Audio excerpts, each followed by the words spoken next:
in India to regulate the food that we should not eat. And I think this is why we need to talk and we need to discuss and we need to learn from the experiences in other parts of the world to understand what indeed needs to be done so that we can have food which is good for nutrition and good for livelihoods. So today is World Obesity Day. And what is very clear is that non-communicable diseases, NCDs as they're known today, are a huge part of the health burden in our world.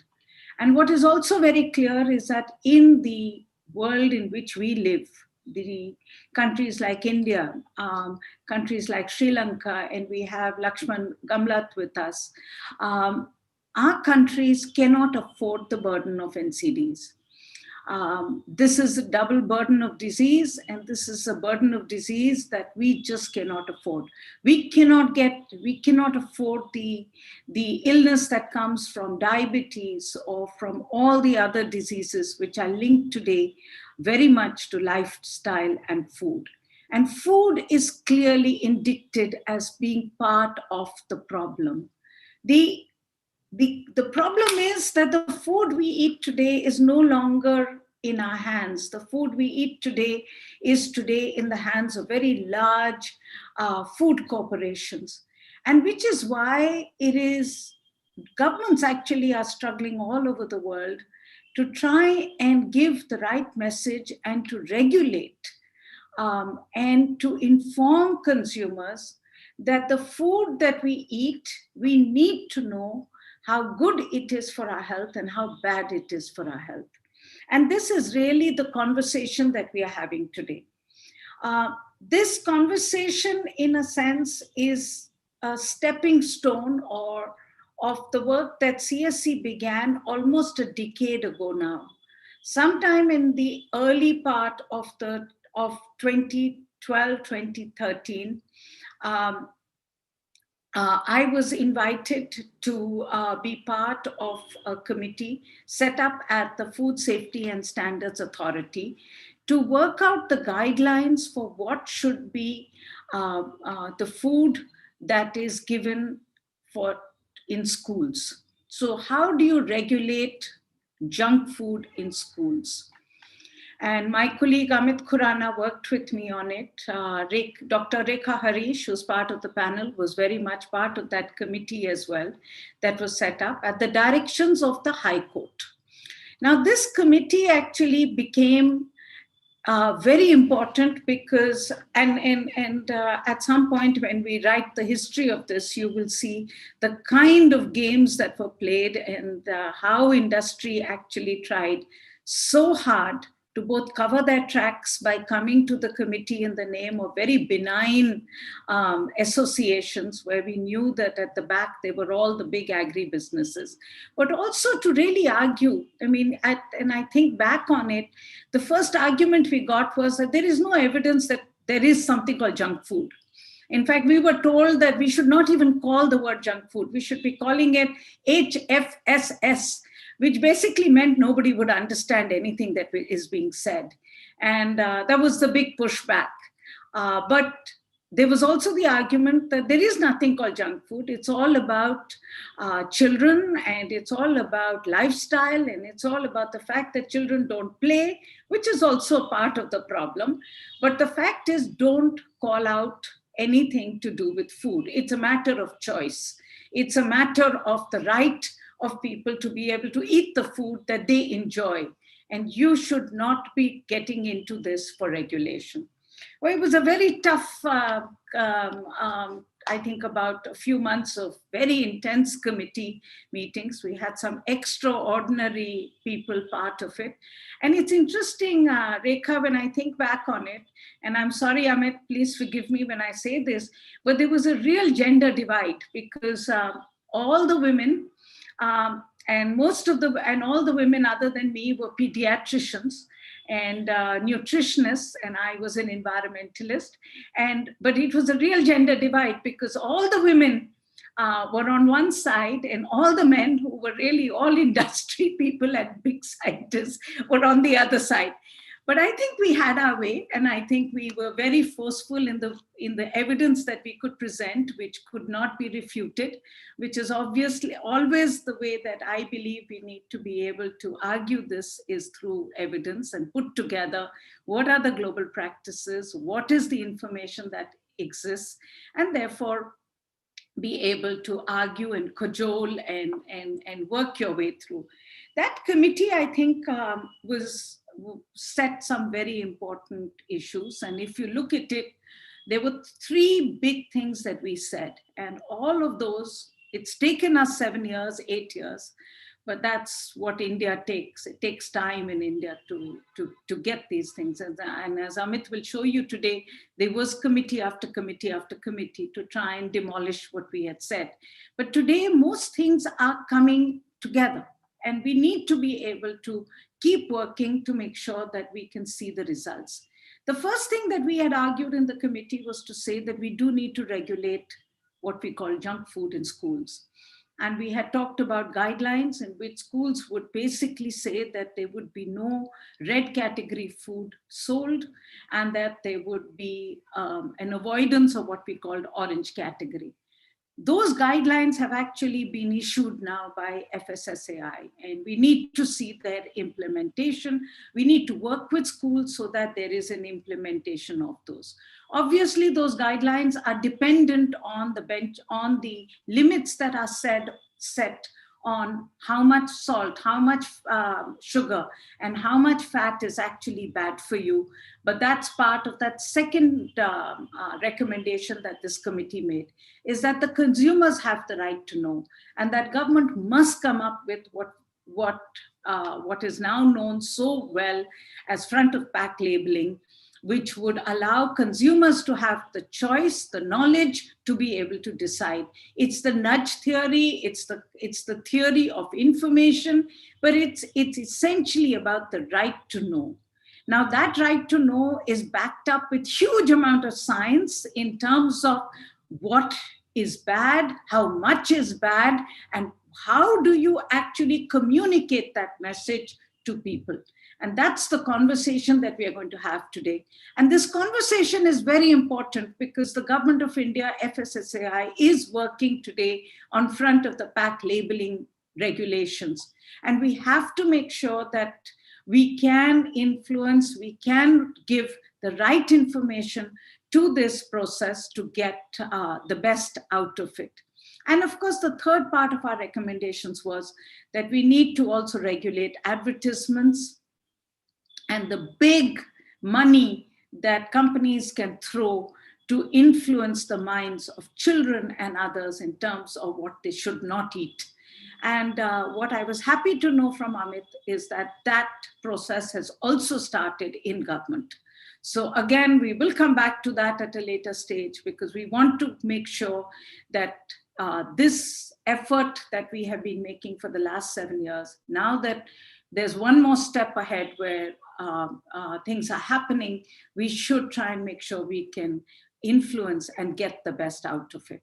So that's really the purpose of this workshop. I'm very clear about it. We're very open about it, as I'm sure a lot of our industry friends have joined us today, and they need to know why we are doing this. And we are in it together. We are both, I think we all have to make sure that we can get the right to good food.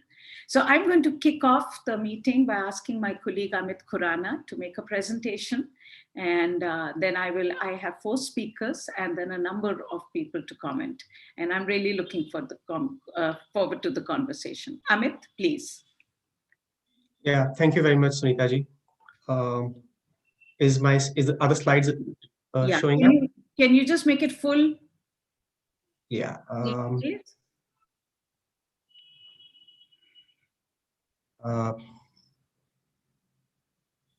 Amit, niche? Yeah, I know that somehow this okay, yeah. So this bar was problem. Okay. So thank you very much, Sunita ji, and good afternoon, good evening, everyone in India, and morning, afternoon to people from other parts of the world. As Sunita ji mentioned, this is a very, very important topic, very, very important issue for the children of this country, as well as for the people who want to consume good food. So let me just begin by some numbers here. So this is about growing burden of diet-related non-communicable diseases in India. Most of us in India know this is the reality. Let me just give you some numbers. Uh, so the share of deaths due to NCDs increased from 38% in 1990 to 62% in 2016. 1 in 4 Indian is overweight and obese, and this is as per the latest information from ICMR uh, survey. And if you take a look, it's like 42.5% of the adult population in urban India is overweight, and 18% is the case for rural India. Uh, the obesity is also increasing in women. I mean, 16 out of the 22 states and union territories experience an increase in obesity in women when compared to the National Family Health Survey done a couple of years ago, which was NFHS 4, and NFHS 5, which is just done last year. This is the situation is same from men, and again for the children. So you would by and large see increase in almost all parts of the country in obesity in men, women, and overweight in children. So about 30% had raised blood pressure. I mean, again, a very a number that should scare us all. But we also know this is the reality in our families. Uh, and if you see the numbers on the diabetics, it's 16.8% of male adult population and 14.6% of female adult population are diabetic. This is as per the latest National Family Health Survey. And these numbers were 8% and 6% a few years ago. So overall, big double burden. We all know wasting, stunting, and malnutrition on one side, as well as overweight and obesity on the other side. So what is perhaps leading to this? Part of this could be attributed to the fast changing food habits with fast foods and junk foods. India clearly is experiencing a dietary shift, increasingly consuming more processed foods, more ultra processed foods, both packaged food as well as fast foods. And these are all linked with the double burden. We all know ultra processed foods, which we call junk foods as well, are more of a factory products and less of food. So they essentially are far from contributing to a balanced diet. They are high in fat, salt, and sugar. They are high in calories. They are high on refined carbohydrates, high on chemicals, but very importantly, aggressively targeting children in particular, attractively packaged. We all know that, and widely available and accessible than real foods like fruits and vegetables. Cheap, small packages available almost everywhere. And the examples, of course, everyone would know. These do include packaged foods like savory snacks, sugar-sweetened beverages, instant noodles, confectionery, like chocolates, and of course, fast food sold at fast food outlets, burgers, pizzas, fries, etc.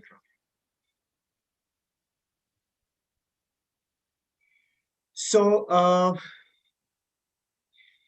so what, now, what is front of pack labeling and also what is nutrition pack labeling? In some sense, front of pack labeling is something that should be for consumers, and information at the back of the pack is something that should be for the scientific understanding and compliance. That's what we are trying to kind of put across, because it is very important that both complement each other. I mean, you can take a look at on the right side. That's something which is called a nutrition fact or nutrition information table. Typically, we see this in product at the back of the packs. Clearly, too many numbers, difficult to understand, difficult to see, of course, and which requires and these numbers requires complex calculation. So clearly, not consumer friendly. Front of pack labeling, on the other hand, has come across as more consumer friendly version. It's easily noticeable. It's at the front of the pack. It's better understood, known to be better understood. It known to enable quicker and informed choice by consumer, and can encourage healthy eating habits in the long term. The bottom line here is that the primary purpose of FOP should be able to well-inform consumers, and back of the pack information is more suited for compliance and enforcement. So both should complement each other. Let's take a look at the types of FOP labels in different parts of the world.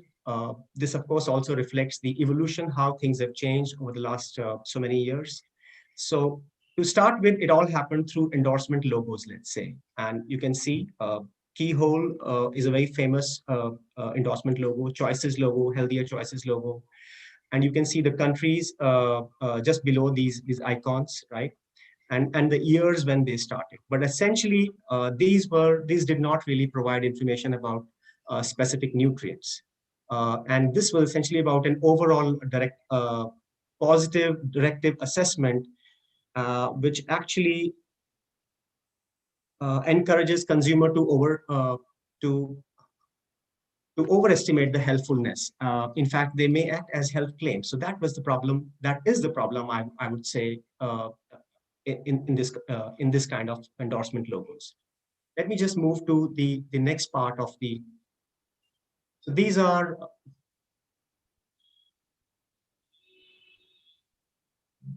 a different type of FOB labels, essentially called non-interpretive systems. You can see the reference intake / GDA version of European Union. You can see the GDA of Thailand. You can see the energy icon in Malaysia.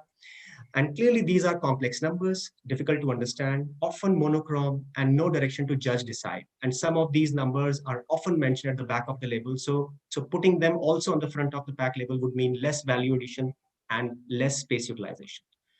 Uh, and these are often favored by the industry because it helps them more and not really the consumer. In fact, the consumer is misled, left unconfused by design and quite intentionally. Summary indicators, another type of FOP labels, as we all know, health star rating, which is there in Australia, New Zealand. Then there's a Nutri-Score version, which is also popular in some of the European countries: France, Spain, Belgium, Portugal, Austria. But what are the key issues with them? They do not isolate specific ingredients. This is more like a graded assessment. The overall rating or a score of the product may be high if say dietary fiber is high, but the sugar is also high, because these models also include nutrients other than negative nutrients, for example, dietary fiber. And such labels, though, may help pick the better option among the brands, but they may not really discourage the consumption of foods which are high in salt, sugar and fat. That's the interpretive nutrient-specific traffic light label, very popular because it was there in United Kingdom, South Korea, and then a couple of other countries. In Sri Lanka also it is there for drinks, and then for foods since 2019, and then in Iran. But there's still some issue here. Negative nutrients are there, but the message can get mixed or unclear because of both red and green colors on the same package. And again, the numbers are there, so it becomes very complex. And the numbers are on per serve basis. And this is something which not many countries have standardized. So this again is a limitation here. Now, this is the most evolved form of front of pack labeling, which is called interpretive nutrient specific warning labels. And that's what we are trying to say, that this is what India needs. On the left-hand side, you would see the examples from Chile, the example from Israel, and how it is hopefully going to look in Canada when it becomes operational. So how do they differ from others? So clearly there are no numbers. Use of colors and symbols makes them easy to understand. They clearly reflect the warning of excess nutrients of concern, which is actually the need of the hour. And nutrient-specific symbols, which actually are single symbol for each nutrient, can easily tell, the number of symbols can easily tell about the unhealthiness of, let's say, a product. And the most important part here is that these warning labels transcend the language and literacy barriers, which are very, very high in India. And of course, there's emerging evidence that the negative FOP labels, such as warning labels, rule out chances of positive perception about foods. Warning labels outperform other labels for consumer understanding, and that greater relative impact on children's food choices are observed compared to traffic light labels. So clearly, this is the most evolved version, and almost all of these are mandatory, except the one we've seen which is proposed in Canada. So let's now understand what is the status of FOP labeling in India. So essentially what we would like to summarize here is that 7 years of delay, Sunita mentioned about it, several committees and groups, many dilutions, and the industry pressure continues, and the FOP labeling still awaited. So you could see that it started with the expert committee, which Sunita talked about in March 2013. Then another committee, which was set up in 2015, gave its recommendations in 2017, basically endorsed the recommendations given by the 2013 committee. In April 2018, FSSAI comes up with a labeling and display regulation, and which requires declaration of salt, of course, and proposes, most importantly, first time front of pack labeling for calorie, total fat, total sugar, trans fat, and salt, and also provides thresholds for red color coding. In August 2018, based on the industry pressure, industry push, FSSAI again sets up a panel, which is led by B. Sasikaran, who is a former director of the National Institute of Nutrition, to review the draft regulations. But unfortunately, the committee's suggestions were not made public. So we do not know what did the committee suggested. But what we know is that in July 2019, FSSAI issued another draft regulation, a modified version, but a very diluted version of FOP labeling. So what happened? Total fat became saturated fat, salt became sodium, total sugar became added sugar, and the RD of added sugar was kept same as of total sugar. Sometime in December 2019, immediately after a couple of months after that draft, because we could see that there's a big problem going on, we tested for salt and fat in popular packaged foods as well as fast foods, and came up with a study. Essentially, we could clearly figure out that most of what the children gets to eat is very, very high and should be labeled red, of course, based on the FSSAI proposed thresholds of 2018, which were actually based on the WHO CRO model, nutrient profiling model. Now, immediately after the study, the FSSAI in December 2019 says that they need to now delink the FOP from labeling regulations, and they need to revise the thresholds, which were actually proposed by them in 2018 as well as 2019 after several committees. In December 20, we now see another notification of labeling and display regulations, and the FOP labeling is not part of it. But the good part here is that the nutrition fact labeling is much more strengthened. For the first time, we have sodium as a mandatory condition to be labeled at the back of the pack. And the FSSAI now, since January 2021, is conducting discussions with stakeholders based on a study which it got done in 2020, and parallel working group is also operational on the FOP label.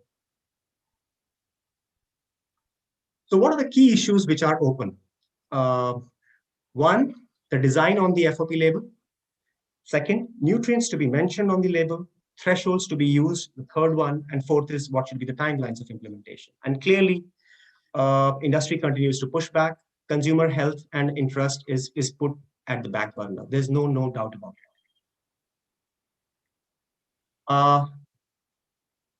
So let's talk about the issues of design. So warning labels are proving to be most effective in fulfilling the primary purpose of FOP labels. That is, and that must be informing consumer and promoting healthy food habits.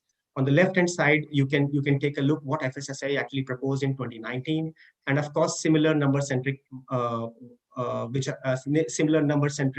designs which now are proposed in the meetings will not help the consumer. Now, you would clearly see that this is complicated numbers, mixed messages were there with respect to red and non-red, and of course, it duplicates information at the back of the pack because there are a lot of numbers. And the numbers are based on serving size, which India is actually has not standardized yet. And then on the other hand, we know that the industry proposed, or let's say the voluntary practice, monochrome GDA or energy icons are actually not effective either. So it's actually a step backward. We know from Mexico that it moved from GDA in 2014 to a warning label in 2020. And clearly what we see in these meetings is a tactic to digress and delay mandatory labeling. Now, on the other hand, what we are proposing, what we are recommending, and many of the consumer groups would like to recommend and are recommending is the warning label. And clearly because there is an evidence emerging from different parts of the world that these are most effective.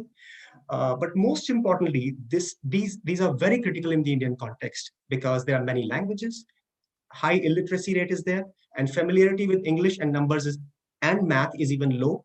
Nutrition literacy is another big concern. And since FOP is meant for consumer understanding, it must be interpreted. Warning labels, as I said, is found to be most effective. This is just to give you a sense on the issue of nutrients. So what should be there? The nutrients proposed in 2018 draft by the FSSAI should actually be considered, and except the trans fats. You can clearly see what was proposed in 2018 and what was proposed in 2019. You can see salt got replaced with sodium. As I said earlier, total sugar replaced with added sugar. The RDA still remained the same. And total fat replaced with saturated fat. There's another point that we want to mention here, that we know we don't need trans fats now, because these would be eliminated most likely by the time FOP is actually implemented. And FSSAI, meanwhile, has also fixed upper limits. So meeting a necessary condition cannot be allowed to become a claim. And therefore, trans fats should not be part of the nutrients that India would like to, India should display on the foods. Amit? Yeah. Faster. Okay. So with reference to salt, I'm trying to give you a sense why it should be salt and not sodium, because sodium will not help. Sodium will not only help the industry, but it will also become meaningless for the consumer. We all know salt is commonly understood among consumers, much easier to understand, grams versus milligrams. It doesn't require any conversion. Recommendations and public messaging of the WHO, ICMR, NIN are also based on salt. Even the FSSAI says in its campaign, "Aaj se thoda kam," and doesn't say it doesn't say sodium. It says "Aaj se thoda kam namak." So I mean, and sodium already is mentioned on the back of the pack, so it might as well complement. And there are many countries which mention salt on the FOP. And the industry is deliberately pushing for sodium to make it difficult for consumers in the gap of making it scientifically accurate. Whereas I would say more than 90% in food actually of sodium comes from salt. So putting sodium on FOP will actually not help the consumer. Moving to the sugar part, clearly added sugar can't be differentiated and quantified. And for example, there's no analytical method to differentiate and quantify added sugar from total sugar. So in that case, there's no way the enforcement agencies can check the compliance. Entirely, they will have to entirely depend on industry declaration, and which may not disclose it accurately. And there's no country which labels added sugar, to our knowledge, on its FOP label. Importantly, the thresholds for total sugar should not be more than 50 grams. We know that the WHO CRO model only talks about total sugar and includes intrinsic and added sugar, and base the thresholds on the 50 grams. NIN also talks about added sugar and clearly as a subset of total, considers as a subset of total sugar, and gives recommendations for 25 grams and 30 grams. And the 50 gram, of course, is something which FSSAI had already mentioned for total sugars in its earlier drafts. That's coming to the fat issue. So why total fat and why not saturated fat? Fats are of different types. We know saturated fats, monounsaturated fats, and PUFAs, polyunsaturated fats, all provide same calories. Selective labeling of saturated fat would mean that they are bad and all others are fine to consume, which may not be the case. Consumers know fat better, much better than saturated fat. Saturated fats are not like trans fats, which should not be consumed at all. In fact, they are required by the body.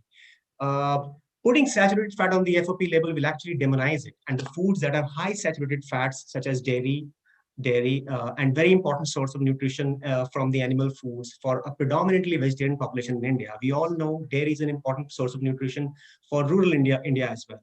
In the Indian context, of course, the public health message is what is more suitable towards an appropriate mix of different fatty acids.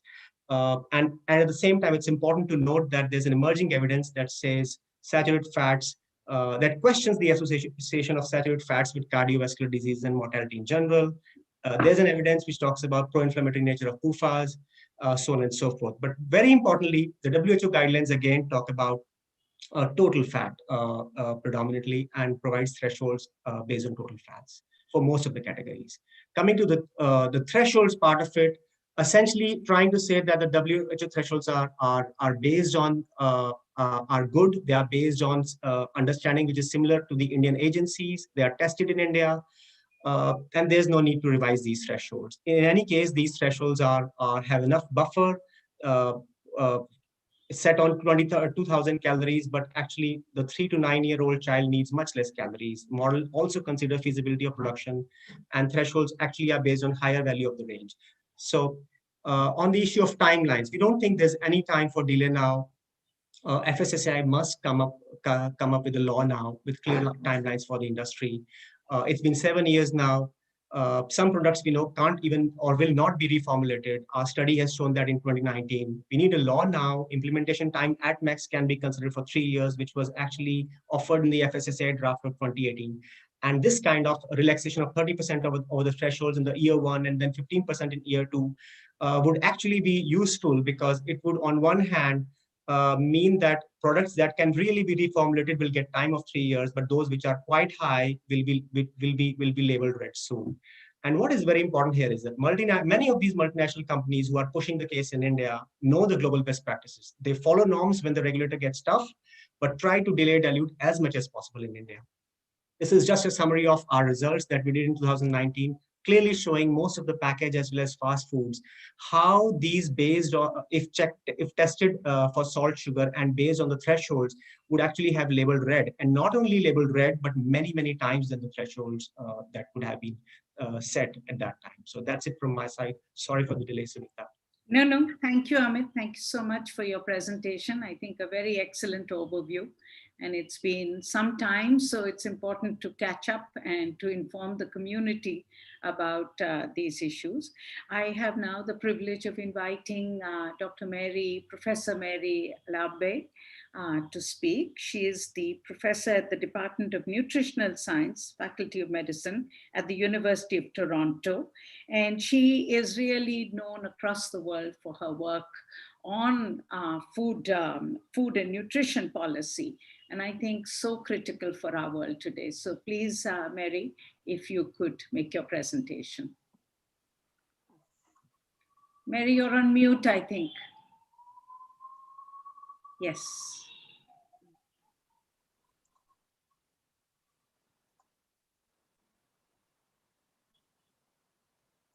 Okay. Am I, you hearing me okay now? Yes, and can you just put it on full screen? Yeah, I will do that right now.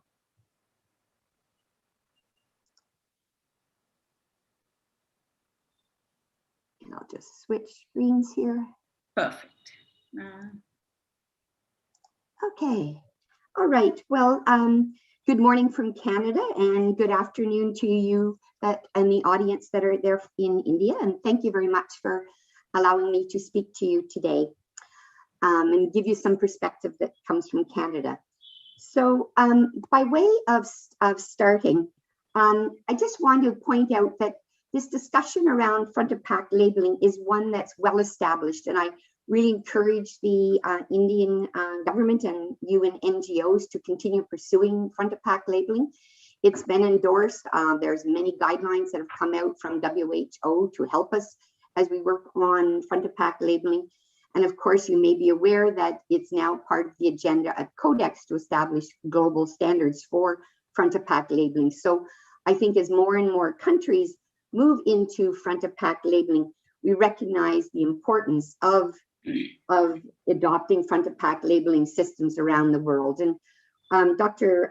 Karani showed a couple of issues earlier, and I'm just going to show here that I put India in with announced, but you're amongst 23 countries that have now announced a form of regulation for front of pack labeling. And you can see the number of countries in orange who have already implemented it in a voluntary fashion, and of course, implemented in a mandatory fashion in the blue countries. And one of the points that I want to make here in Canada is the advantages of front of pack warning label systems over some of the summative graded systems is they are actually mandatory. And in Canada, one of the reasons we went with a front of pack warning type system is our food and drug regulations are set up as a, originally it came out of the origin of food safety. And so this absolutely gives us another underpinning of why we would go from a front of pack warning labels. It really is a food safety system to enable consumers to choose healthier foods. So it also really fits in well with the regulatory type of system we have, while a system that every food was required to have a warning, to have a system, for example, some of the summative systems, it would be very difficult to make that type of system mandatory in Canada under our current regulations, because by nature of our regulations, we couldn't force a healthy food to put a front of pack system on it or a symbol on it. So I also think that part of the issue that why front of pack warning labels are so important from a regulatory context is they allow governments to make the system mandatory. And you usually have a very good basis in the underpinnings of your food and drug regulations or whatever your country's regulations are that you base your system under. And so what's the evidence behind it? Well, this came out of, this is an infographic from Health Canada, but over 60% of the foods in Canada are highly processed. And you can see the numbers that have high levels of sugar, sodium, and saturated fats in the food supply in Canada. And this led to the announcement in 2016 of the healthy eating strategy. And I was heartened to hear that you are considering a system that joins both front of pack warning labels with using them to restrict the marketing of unhealthy foods to children, because I think they become intimately regulated and give another rationale why front of pack labeling is so important. Not only do you articulate the foods that you want consumers to reduce their intakes of, but it also gives you a tool to help establish what foods are appropriate or inappropriate for marketing to children or to be sold in schools and other venues frequented by children. So I'm just giving you a little bit of history. After the healthy eating strategy in 2016, the Minister of Health in Canada was actually in the mandate letters, which are the public letters where the Prime Minister issues to each Minister of Health, what do they have to get accomplished before the next election. And in the mandate letter from the Minister of Health, and it was reconfirmed after the last election, the Minister of Health is charged with promoting healthy eating, including introducing regulations for restricting marketing of unhealthy foods to children, and to establish front package labeling regulations. So you can see, and even though we've been, I would say, sidelined or delayed due to COVID, January 21, just of this year, the Prime Minister issued another mandate letter to the Minister of Health, and it again articulates the need for front of pack labeling, although we obviously giving priority to COVID issues right now, it still appears in the letter. So what is Canada proposing? We're proposing a high-in symbol or warning label. The system has gone to Canada Gazette Part 1 in 2018, and that is our first stage of the regulatory process. We had hoped to go to phase 2, but we were interrupted by both an election and then front of pack labeling, and then COVID, but we hope it's still on. The system has current thresholds for saturated fats, sodium, and sugars, and foods that would exceed those labels would have to have a front of pack warning. The only thing that was not clearly articulated in the regulation was which symbol it would have. And so there was part of it was a consultation, and the government themselves have done a lot of research as well as researchers, and it will have some form of symbol rather than a labeling we've seen from their results. So although we don't know what the symbol would like, it's likely either something like a magnifying glass or an exclamation or a warning type symbol. Oops. So one of the things that I wanted to point out is really the genesis for front of pack labeling is because it operates under two mechanisms. The first being reformulation. In other words, not only does it help consumers, but it also provides a great emphasis for companies to reformulate your foods. And I won't go through all the evidence, but there's a great deal of evidence now accumulating throughout the world. And I'm sure Barry will speak to some of the evidence coming out of Chile and other Latin American countries. But it really does operate through the pathway of reformulating the foods by the food industry to avoid the front of pack warning labels. And this is research that our group did for the government based on their published standards that they issued in 2018 to say, well, how many foods in our food supply in Canada would require those warning labels? In other words, would it do anything? And you can see that under our current food supply, 67% of foods in Canada would require at least one front of pack warning. And you can see it's pretty well evenly distributed amongst the 3 different warning labels. And of that, about a third of the foods would have 2 warning labels, and only a small proportion, about 2%, would have all 3 warning labels on the foods. But you can see that we would get this difference, and it really would then allow consumers, in the second way that front of pack labeling operates, is to really change consumer behavior, to really help them select healthier foods and thus improve their nutrient intakes over the course of the day and over the course of their diets. And so one of the things that front of pack labeling has to be, it has to allow consumers to quickly and easily identify those foods that are high in sugar, sodium, or saturated fats. And data comes out of Canada that the average Canadian consumer chooses the food in less than 8 seconds. And you can obviously tell from that, there is no time to flip the food over to compare 2 nutrition facts tables. And so really, as we see, what happens is we have come from a system, and I'm not sure if you can see my skip, which we still have our nutrition facts table, but we're really going for a system that makes it simple, easy to use, and requires less cognitive skills on the part of the consumer. And so what we're really going from is what we called, as you were talking about, a facts-based system. And these facts-based systems require a lot of cognitive and math skills to use to interpretive systems. And there's a large number of interpretive systems, but they're simple and easy to use quickly. And why is that important in Canada? Well, first of all, 50% of foods in Canada already carry some form of nutrient content claim. In other words, the industry is already putting some form of health promotion, food promotions, activities, promoting some positive attribute about their foods. And when we tested foods in Canada with consumers, we found that once you have these systems, and we had a health check system at the time, consumers get a positive halo effect. And these are the exact same nutritional quality of the foods. And you can see that when there's the red bar, when there is some form of positive labeling, the red and the green bars, consumers think those foods are much more healthier than the comparable food without those symbols on.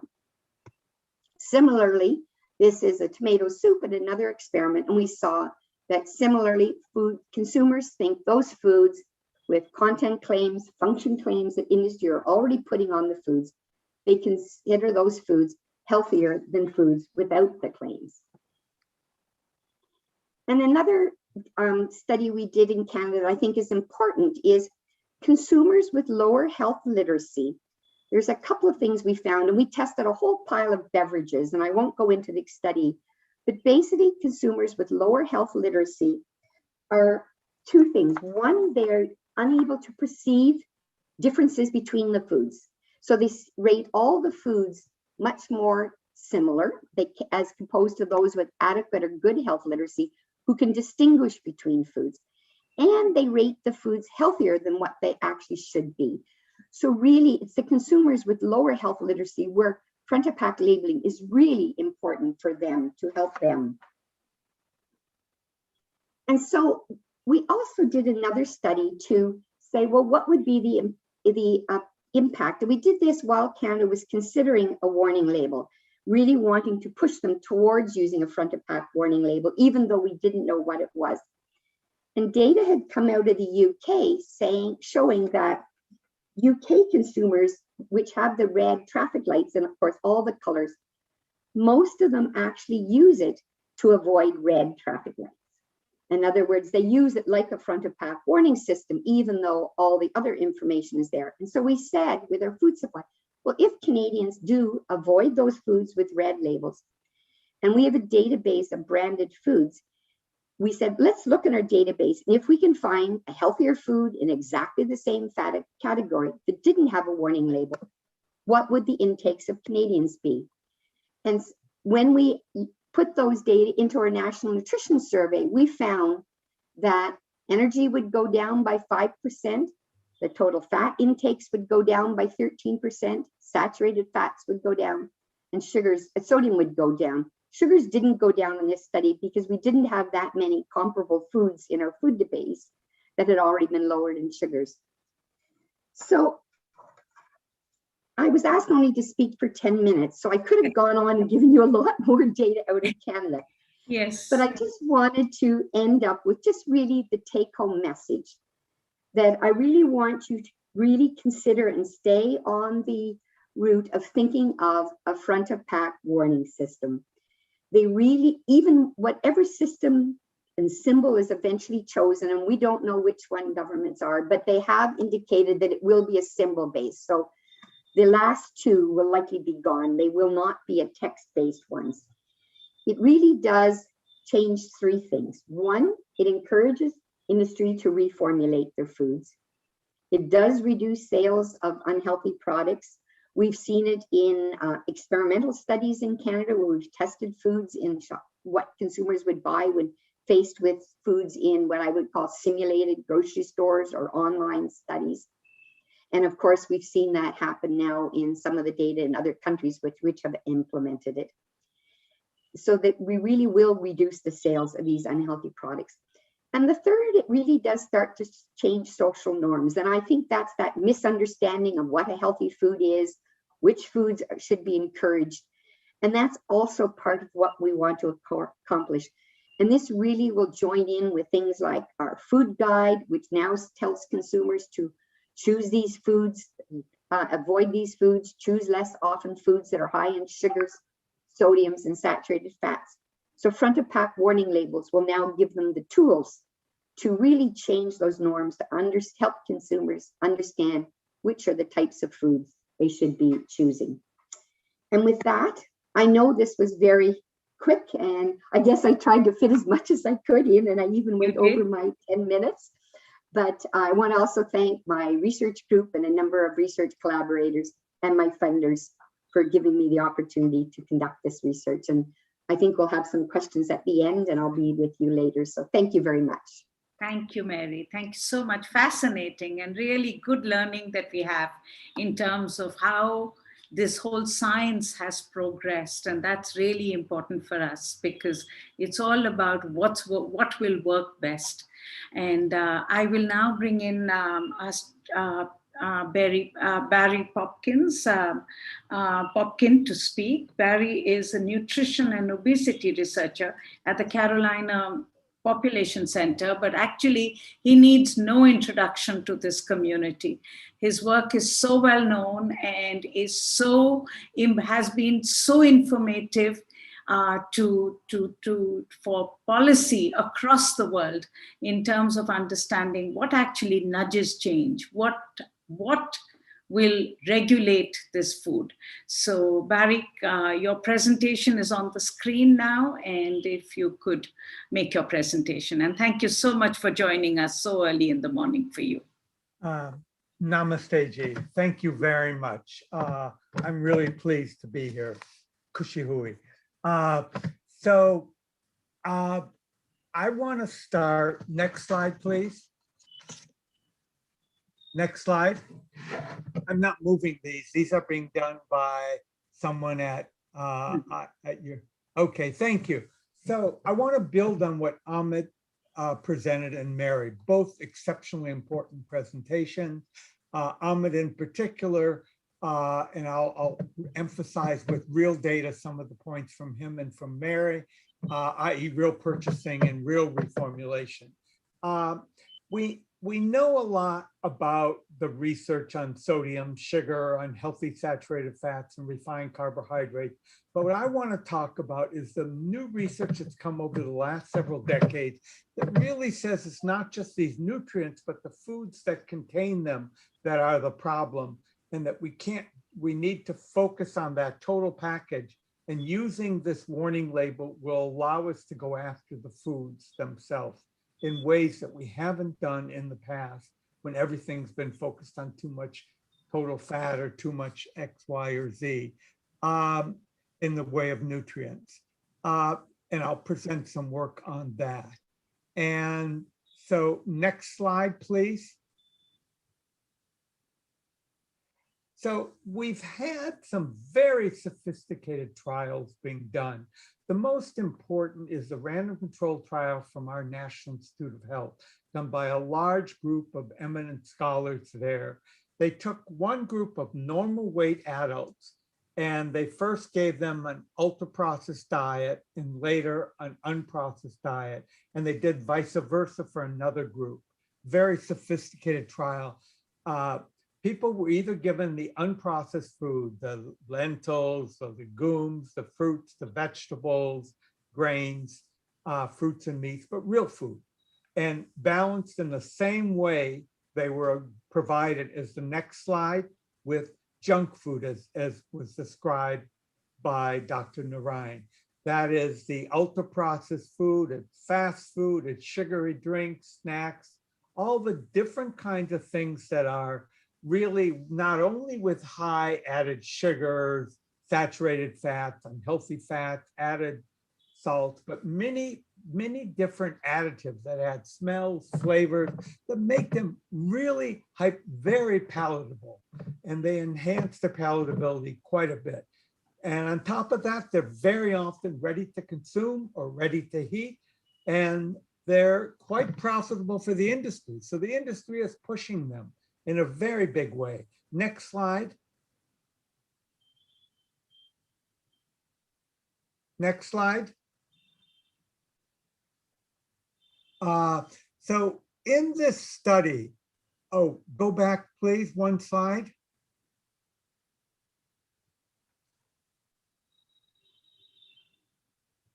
Thank you. Each person was his or her own control, and it was what they call a crossover study.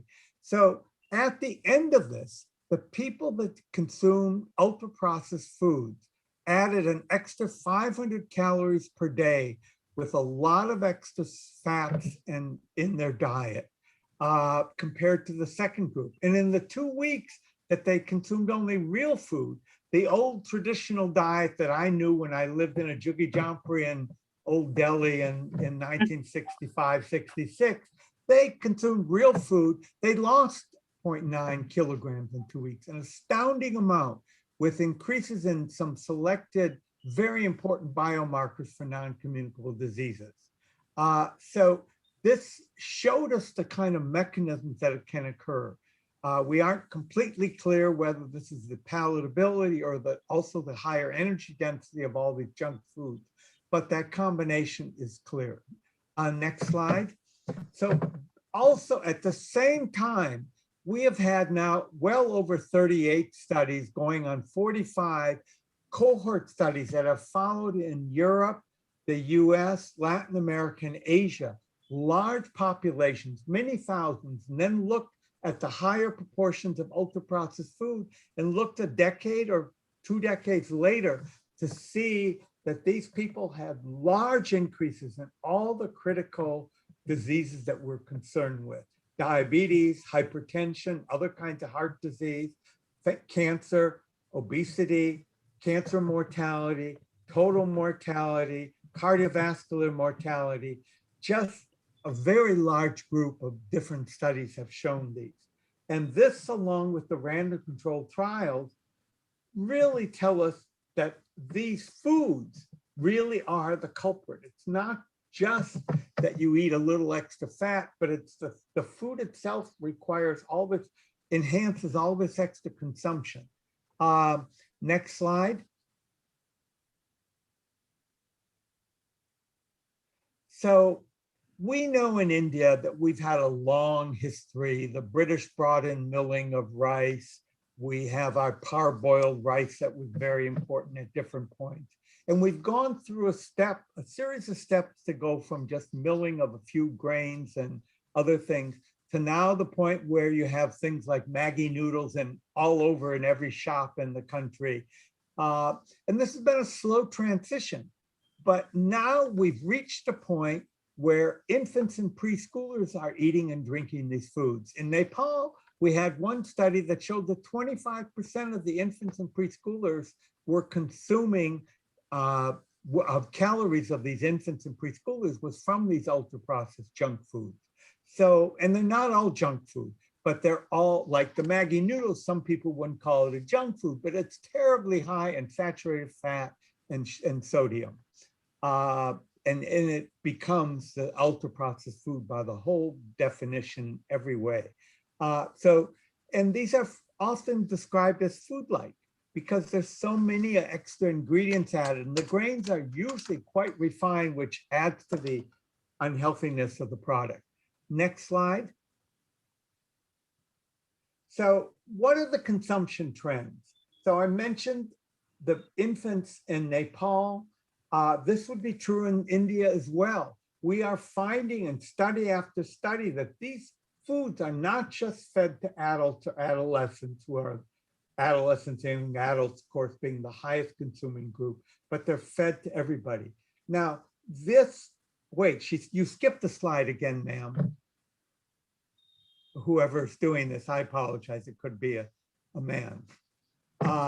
So this is looking at Asia and some of the trends. Now, these trends from Euromonitor are only the very largest companies in the country, and there are many small, medium, and other companies not included. So they show the trends, which are real, but you should know that they're much higher than this. But this shows the large trend in India, and then now we move to the next slide. Next slide. Yeah. And we can see that in India, a lot of these are sweet snacks, but increasingly are also consuming the savory snacks with higher sodium and saturated fat. And this is just one component. The next slide will show a second component. And it's the trend that you need to see, this tripling in 15, 20 years. Here you can see it for sugary beverages, both fruit drinks and carbonated beverages. And you can see this kind of an increase, almost a 4-fold increase in this 13-year period. This is what's going to be the future of India. It's these trends that scare me the most for my family and friends in South Asia. So next slide, please.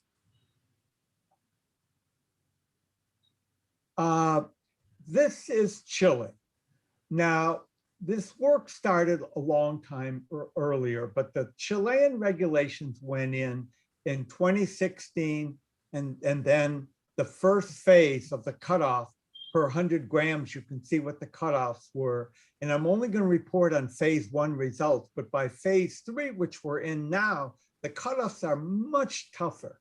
And what we'll be looking at are energy, sugar, saturated fats, and sodium to see the kind of changes.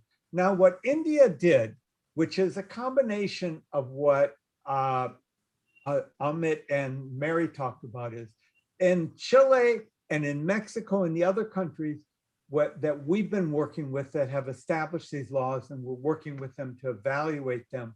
They've talked about if it has added sugar or if it has added sodium or added fat, then we look at it as a way to get around natural dairy products, which we certainly don't want to have a logo on, but which can be very high in fat in India just because of the higher fat nature of some of the animals that the foods come from. And next slide, please. And Chile, as a high literacy country, we did not see the need to have figures on them. That's something that we've developed with Israel. We've developed recently in South Africa, spent a year studying this and has them. And we've worked on with a design group in India to suggest the design that we're now testing with IIPS in some random controlled trials in India, so that we can understand how these labels work versus traffic lights and others for Indian consumption. So this is what the labels look like. Next slide, please. And I should add that the energy density logo has been very important. Mary talked about the 3 in Canada, but we found many junk foods have high energy density, but just below the cutoff for sodium, saturated fat, or sugar. But the combination really put them in the high category. So the energy label we use in all of the countries we work with when we're designing studies and looking at them. Here's what happened in Chile. Not only did they put the logo on, but they removed the characters from packages. And we found we forgot then to remove the claims, and we're doing that subsequently in other countries. Israel removed the claims. It's being removed in Mexico, being removed in Brazil. Other countries are removing them that we're working with. So that this is roughly what the new packages look like. Next slide.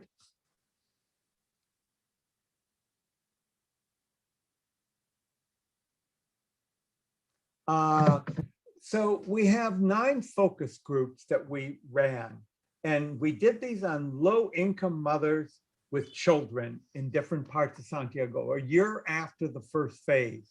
And it shocked me on what we found, actually, in terms of how they view these logos, what their children are saying to them. So next slide. This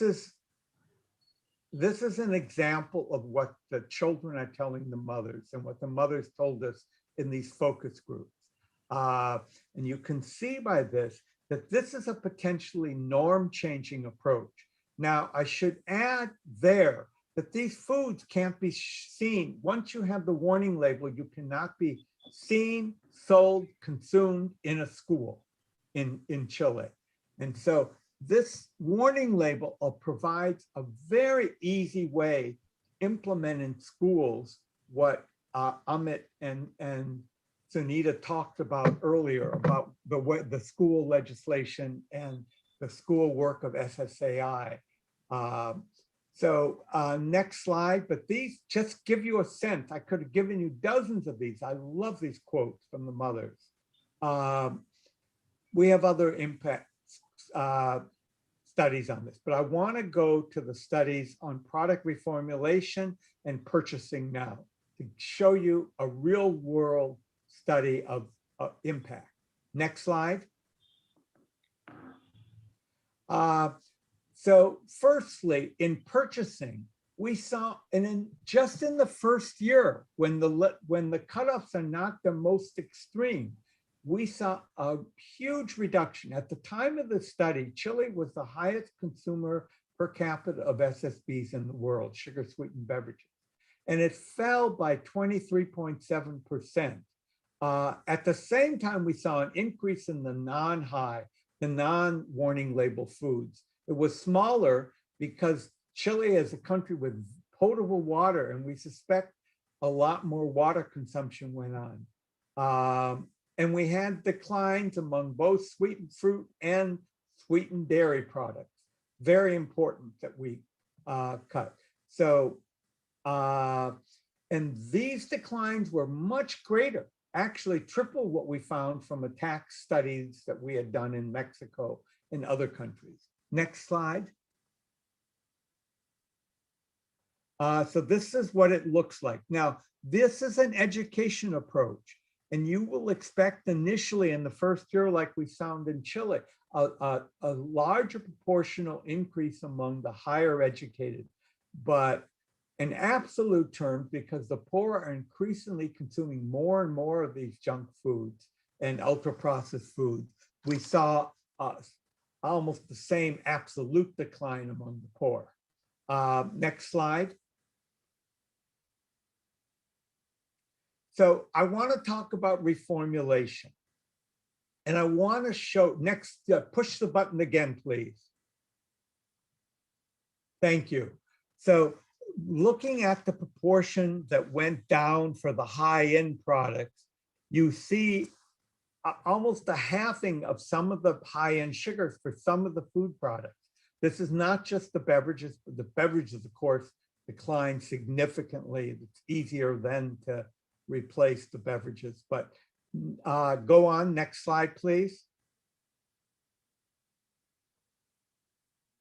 And these are just a kind of a summary of some of the food groups where we saw these declines in sugar, in energy, in saturated fats, and sodium. Next slide, please. Push it again. And in these products. So we saw the most important declines were in sugar and sodium. And these were really quite significant. And so I want you to be aware of that's where you'll see the beginning declines. We saw declines also in saturated fat. The companies were starting to bake products and sell them rather than just put them in deep and saturated fats, which in India, of course, might be palm oil, which is the worst saturated fat around. Next slide, please. Next, please. And all of these studies are published. They're listed on our web, and they're listed on the bottom of my slides, which will be put online, so you can see any of them.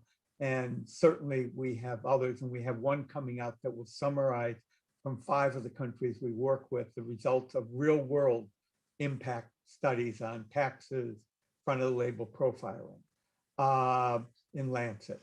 So the warning labels are really the only approach, forgetting about the healthy stars, the traffic lights, that has shown real world changes in purchasing and in reformulation that are large.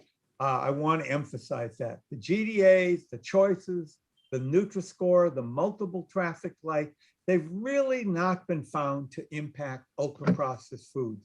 That's really important because that's our goal. Our goal is to cut the sodium, to cut the added the sugars, to cut the unhealthy fat, to cut down the energy on these unhealthy foods. And no results have come from these in the real world. We have all sorts of different studies on warning labels. We also have RCTs in labs and other things. 28 of them in one meta-analysis showed that they reduced food purchases. But the reality is, intention that is, but real purchases what count. Secondly, this builds on a large history in tobacco, alcohol, highway safety, and even asbestos, using warning labels to cut consumption. So this is building on a whole large psychological history of studies in these areas that warning labels work best to stop practices which are unhealthy. Already we have some countries that have adopted the warning label, similar where Canada was close. UK is in a public comment phase where they had they're pushing the Ministry of Health that I'm interacting with, wants to put in warning labels. We'll see what'll happen in Canada, but because industry doesn't like warning labels. And what's surprising is industry will fight the warning labels, but once they put them in, they can reformulate very fast. They have the technology.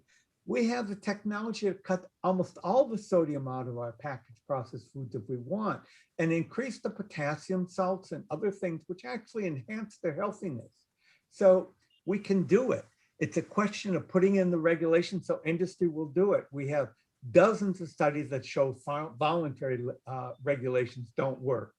And I initially thought positive logos were best, but after seeing results, working with Chile on the warning label, I'm truly convinced that the warning labels are the one approach that can help us to begin to deal with the ultra-processed foods and move toward a healthier diet.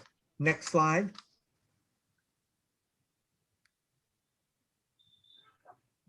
This is where we want to go. We really want to use all these policies together to modify behavior, to move back toward truly healthy diets. We need them not only to cut NCDs, but increasingly that will affecting the double burden. We've seen in countries in sub-Saharan Africa and South Asia, studies in Southeast Asia, that infants are now being fed the same junk food that adults are. We need to stop the consumption of these ultra-processed foods that are high in all these unhealthy items, nutrients. but also have all sorts of smells and tastes and flavors to enhance their consumption. This is really one of our goals. And thank you. Last slide.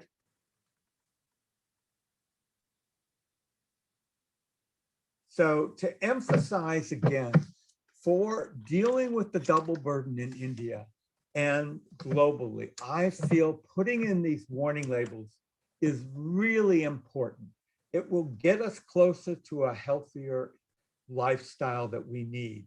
And I applaud the work of CSC and many of my other colleagues in the advocacy community starting to talk about these ultra processed foods and starting to talk about the need for warning labels. And we are just beginning an RCT around the country and all the different regions, looking at warning labels versus traffic lights and GD to understand which would be better for India. And I suspect it will show, but it's a scientific study, so I don't know for sure, but my hypothesis, it will show that to cut the consumption and purchasing of the unhealthy products, the warning label will work best in India. Namaste ji, and I'm very happy to present this. Thank you so much, Barry. That was fascinating. And I think a very clear message to everyone that the learning today is that, keep it simple, keep it strong, and make sure that consumers understand what they have. So I think we will certainly learn from this and see what best we can take forward. Rekha, now I will ask Dr. Rekha Harish. Rekha, as I told you, was very much part of the original conspirators to bring forward these issues in India. And Dr. Harish is at the Department of Pediatrics at the Hamdard Institute of Medical Sciences and Research. And she's also the national chairperson of the Indian Academy of Pediatrics, Task Force for Preventing NCDs in 2019-2021. Rekha, can I request you to keep it for 10 minutes, please? Because I want to bring in all the comments, and I can see there are lots of questions to everyone. So I'm sorry I've lost some time, but if you could help me out now. Thank you. Sure, ma'am, sure.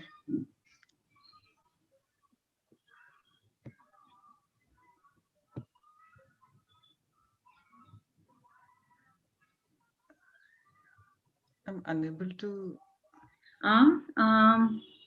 This is a snippet tool. This is not the PPT. This is not a PPT? It's a PPT. It doesn't look like a PPT. Okay, I've allow shared me my to PPT, but- to share. Let me try. Yeah. Amit, Can you unshare? Can you just Okay. stop screen, and Amit will share your screen. Please share the version which I sent just now. Amit, Sonal has it. yes, I'll share it. Okay. Sonal has it. Sonal is sharing, Rekha. So what I'll be speaking is entirely a pediatrician's perspective, and that too from the eyes of a child belonging to India, whether he is from a rural or rural or an urban background. So it will be simple, clear, and what a child wants from the child's perspective and what a pediatrician wants from his perspective. So I'll just refer to the largest national nutrition survey, which has been spread over 2 years from our country, where, please go back to the first slide, whereby nearly more than 1 lakh children were evaluated. 51,000 had given their blood samples. Please go back to the slide 1, the CNNS survey. Back, please.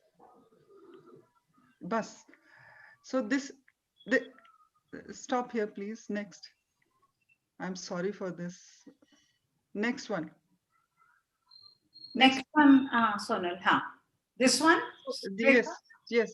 So what we found that non-communicable diseases have encroached at such a young age that even 5 to 9 years children and 10 to 19 years children are all having evidences of NCDs. As many as 1 in 10 school-age children and adolescents are pre-diabetic, that is HbA1c more than 5.7. 1% of the school-age children were already diabetic. 3% of school-age children and 4% had total cholesterol much more than normal. 1/4 of them had HDL, that is good cholesterol, which is lower than normal. 1/3 of them had hypertriglyceridemia. Then 7% of these children are already having some form of the renal damage, which is already settled in. And 5% of these adolescents are already having hypertension. And this scenario, it really gives us jitters, and the figures are not better in the rural population. They are even worse. So this makes, next please, this makes us think, what has gone wrong? What has gone wrong in our environment? Next please. So when we talk of the key modifiable risk factors, WHO has framed 5 ones, and out of them unhealthy eating is, we've heard about ultra processed food, which is starts from food, but the way it is processed, with the way it is treated, by the end product there is hardly any food left, only FSS and chemicals and preservatives. Next please. Next. And we know all these factors, they are contributing to obesity. Next.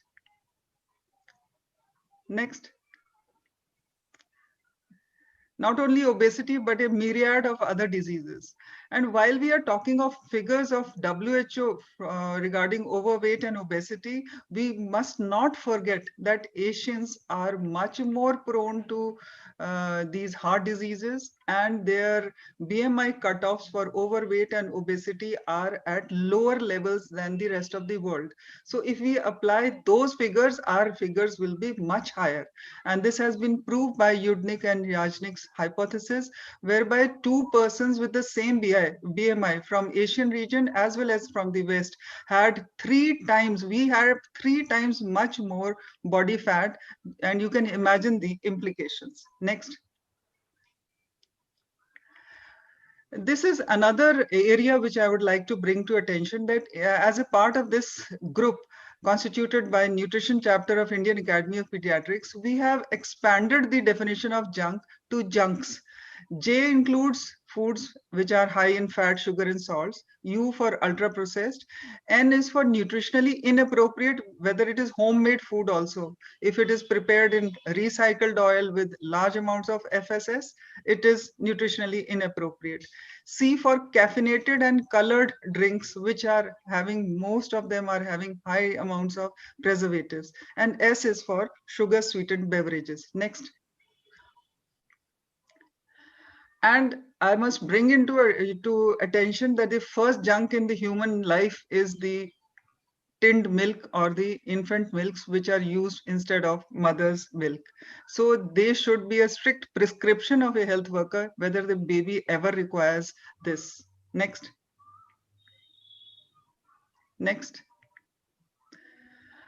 And this is the milieu in which a child is brought up in our country. The baby, before he starts learning or to stand or talk, he is interested in the screen, and he started showing interest in the screen. He is working in an environment where parents are working. He has money in his pocket, mobile in his hand, 24/7 delivery of food, with yielding grandparents and having a great pestering power, with pumped with ads. Small child cannot differentiate between the content of the TV or media as compared to the ads, which are much more loud and catchy. So he believes them and truly believes them, and becomes a loyal client to the food industry right from the age of infancy and toddlership. And this current form of pack of labeling, whether it is suitable for children, I doubt it. Children are growing up in this junky environment. Even the complimentary feeding is also given as junk. They buy biscuits and give to the child. They buy bread and biscuits and all the ultra processed foods and start with the complimentary feeding. And then how will the adult cutoffs, which are being decided at the level of 2000 calorie, apply to a 2 years old child? We all know that 93% of the children in less than 10 years also have consumed one or the other form of junk food in the previous 24 hours. So if we start working only on adult cutoffs levels, what will we do to our children? These children have already developed hypertension. They are already diabetic. So why do we want to concentrate on 2000 calories? Why not 1000 calories when the child is being started having the exposure to ultra processed food? The calorie cutoff from my perspective should begin from 1000 calories. Next. Next. Next, please. Agreed that this it should be there. And what nutrients should be there? I agree with the fact that we should have total fat display also, because there may be a product which may have high energy value and may have lesser amount of saturated fat. The sodium, writing sodium is also confusing, because most of us, even our medical professionals also, many of us are not aware of the fact that 5 grams of salt is equivalent to 2 grams of sodium. And to calculate that in practically and per serving size is also sometimes written as 16 chips, or sometimes it is written as 28 grams. So dividing, multiplying, calculation, that becomes a tedious affair. And if the public who is illiterate or less literate, not enough having enough of literacy to interpret these labels, they become futile. Next, please. I will not touch the aspects which have already been touched and very nicely been dealt by Amit ji and Dr. Mary and Dr. Hopkins. The thresholds for FOP labels, I agree, the WHO CRO nutrition profiling modeling is very logical and it should be there. But my only plea is that the things should start working, or we should work at a much earlier age. Our target population for junk food is not adulthood. Next. Next. So the other aspect that children cannot understand is, as I said, that they can never understand is serving size, and for especially for small packs, which are often taken in a single go. I'll give you an example, like a 200 ml of juice pack, said this thing, or a sugar sweetened beverage is available, and the composition is written as 100 ml. So no one of us, even whenever the normal community also consumes, they don't stop at 100 ml. They will consume the full 200 ml. So why do we require 100 ml labeling for a product which is to be consumed in one go? Please think over that. Then there is a possibility that if we get green label for all the nutrients like fat, sugar, salt, whatever way we think is appropriate, this can lead to overconsumption of the healthy, so-called healthy foods. So that is, obesity not only occurs because of the consumption of only ultra processed and junk foods, it also occurs because of the overconsumption of healthy foods, so-called healthy foods. Next, please. Next. And what about the products which are already named as healthy? Who will try to read their labels if they are already projected as healthy? Then I thought of a way, because we keep on holding school workshops, and this is the commonest order which is placed by an adolescent when he visits a outlet. And the calorie content, we know it's much more than 2000, and it has exceeded the day's value, day's requirements of fats, and many more times, next please, many more times of sugar. So with this, it's very difficult to explain that this is your requirement and you have fulfilled it. But if we tell it in this way, that for this meal, you have to burn the calories which you have consumed, you have to run for 4.5 hours. You have to walk for 8.5 hours. at the and complete 21 miles of walk, this might be much more easier to understand for a child. Next, please. Next, please.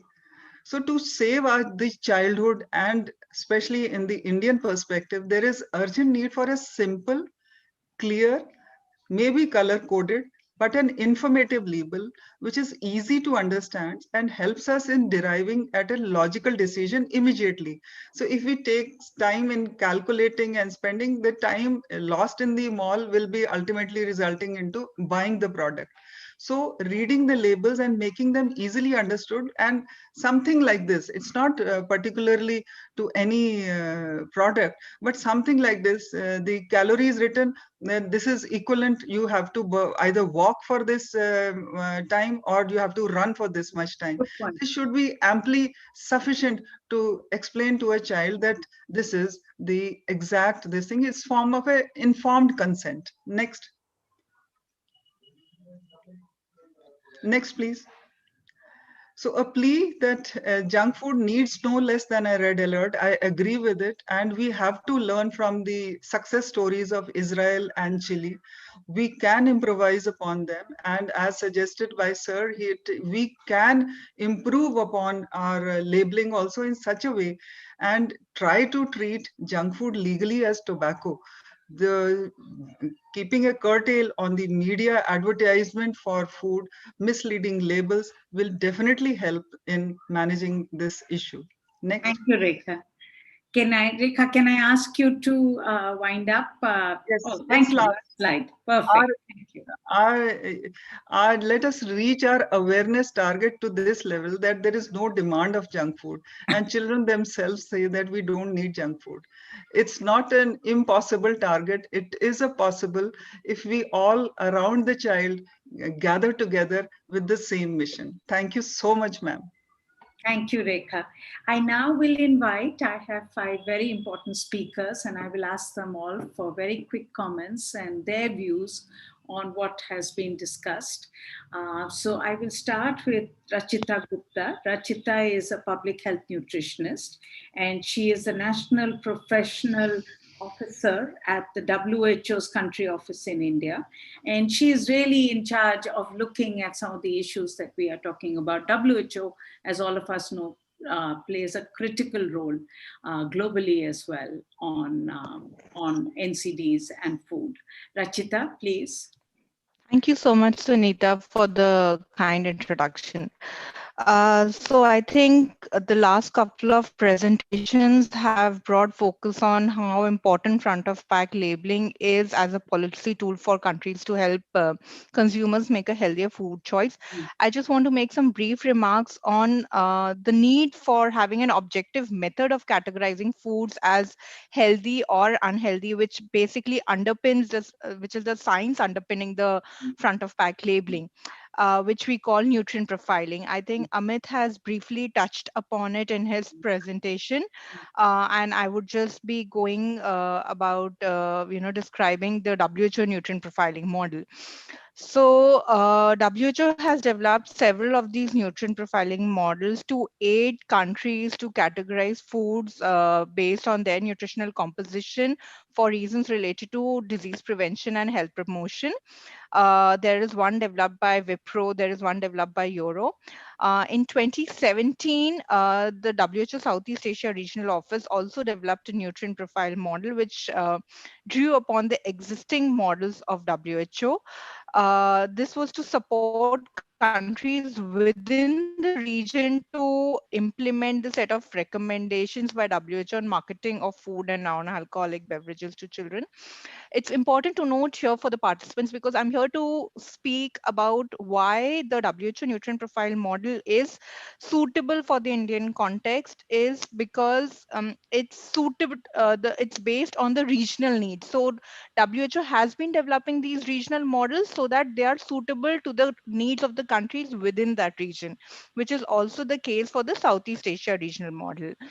So I have been in several of these discussions at FSSAI with the industry, and I'm going to raise some of the points here which have been sort of a bone of contention with the industry. Some of the industry members might be here in the webinar as well.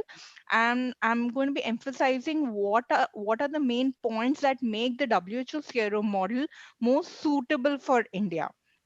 So the current model, basically, it is comprised of 18 food categories. It's based on a categorical system, which is easier to adapt and modify more than any other model, which are based on scoring system.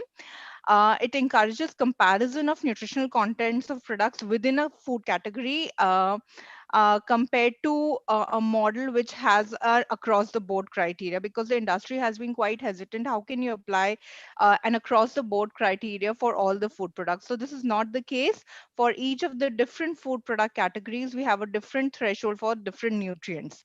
It dichotomizes the foods into healthy and unhealthy, as I mentioned earlier, depending on the nutrient content. And that is why it is appropriate for a nutrient specific warning label, which is currently proposed by FSSAI. Also, in terms of product reformulation, WHO's food category specific criteria, it has a potential to target key nutrients for a particular food group to drive the incremental reformulation. For example, for food products which are high in sugar, the thresholds are mentioned for total sugar. For products which are, for example, namkeens, which might be high in salt and fat, the thresholds have been set for those particular target nutrients. This also supports consumer food choices, as it aids consumers to make comparisons within a category of products. They can compare within the category of biscuits whether biscuit A is better than biscuit B in terms of its nutritional content.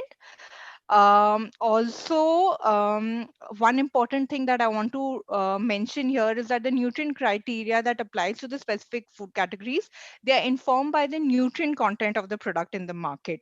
So this allows the criteria to be nuanced to the nutrients of concern for particular foods, which also are considered in setting the cutoff points based on the practicality and the consumer acceptability, because these are some of the issues that the industry has been raising, that the WHO nutrient profile model has very stringent cutoffs. No, the cutoffs are quite rational, and they are based on the allowing the technology to be accommodated to produce those kind of foods. Like biscuits need certain amount of fat to be there. There is a requirement for certain amount of sugar to be there in certain products for preservation, for certain amount of palatability. So that has been taken into account in setting those thresholds. Also, the food categories that are proposed in the WHO model, they are aligned with the codex food categories. So since the food regulators are quite familiar with the codex categories, it makes them easier for the food regulator, in this case FSSAI, to adopt them in the regulatory process. Also, in terms of the nutrients that have been included in the current model, it includes all the thresholds that are of concern for India, given the trend which has been shown by Dr. Rekha Harish also. So it includes total fat, and it includes saturated fat, total sugar, added sugar, sodium. So all the nutrients of interest are covered in the WHO model. As Amit mentioned, the thresholds are based on the WHO population nutrient intake goals to prevent obesity and related NCDs, and also the sugar and salt guidelines of WHO. But with respect to India, if you will see, these are very well aligned to the NIN's national dietary guidelines. So we don't need us to, restart from scratch and, reinvent the wheel. It's already quite well aligned to our own dietary guidelines. Thank you. Thank you. With Sorry, go ahead. Go I ahead. just wanted to highlight. Yeah, I just wanted to highlight a couple of more things. Okay. In terms of the development of the regional model, it was developed based on an extensive pilot testing exercise, which included 5 countries.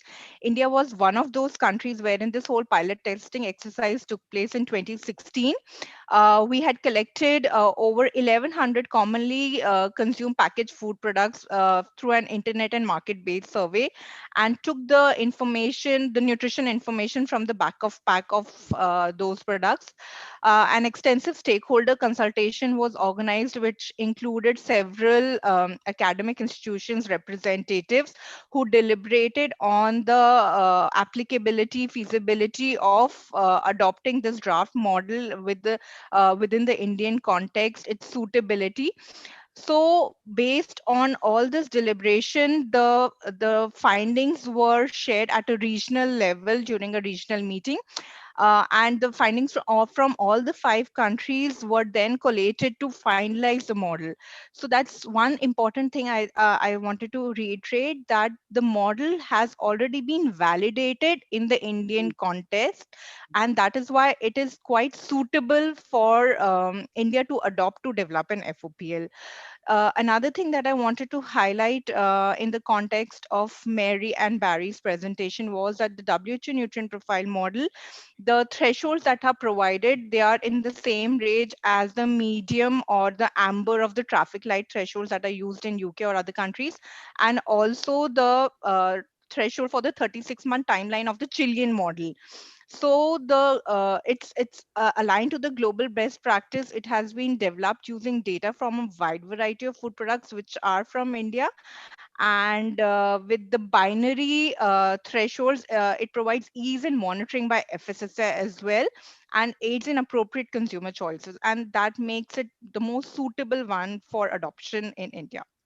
That's all, Thank you, Sunita. Rachita. Very important. I think very important because we need to move ahead. And so if you have something that can be used, I think it is something that WHO is clearly, and that brings me actually to Lakshman Gamlat now, and Gamlat now. And Lakshman Gamlat is the former Director General, Deputy Director General at the Ministry of Health in Sri Lanka. But most importantly, Lakshman Gamlat was working and was very much involved in developing the FOP for Sri Lanka using the WHO CRO thresholds.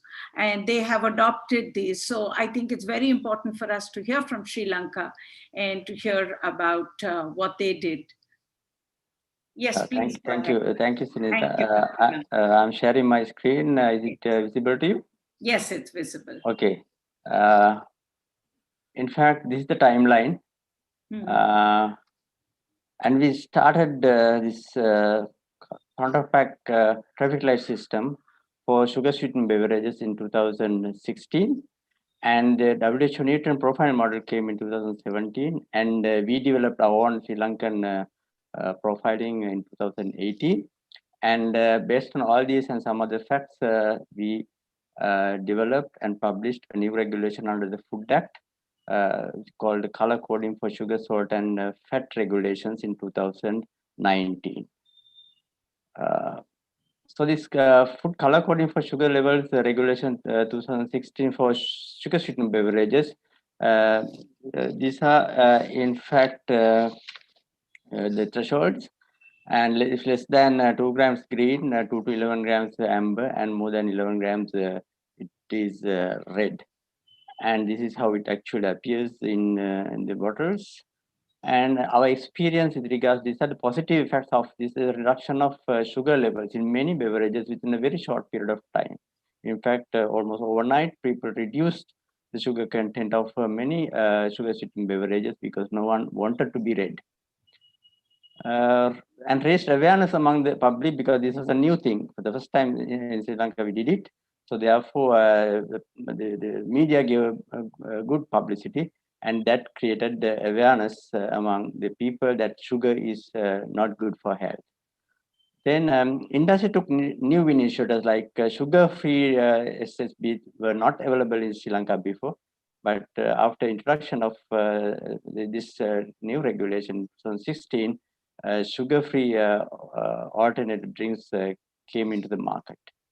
The negative effects were adding more and more artificial sweeteners in place of sugar because some industry players, they didn't want to change their taste, so they reduced the sugar level, but instead they added more and more artificial sweeteners, sometimes not 1, but 2, or sometimes even 3.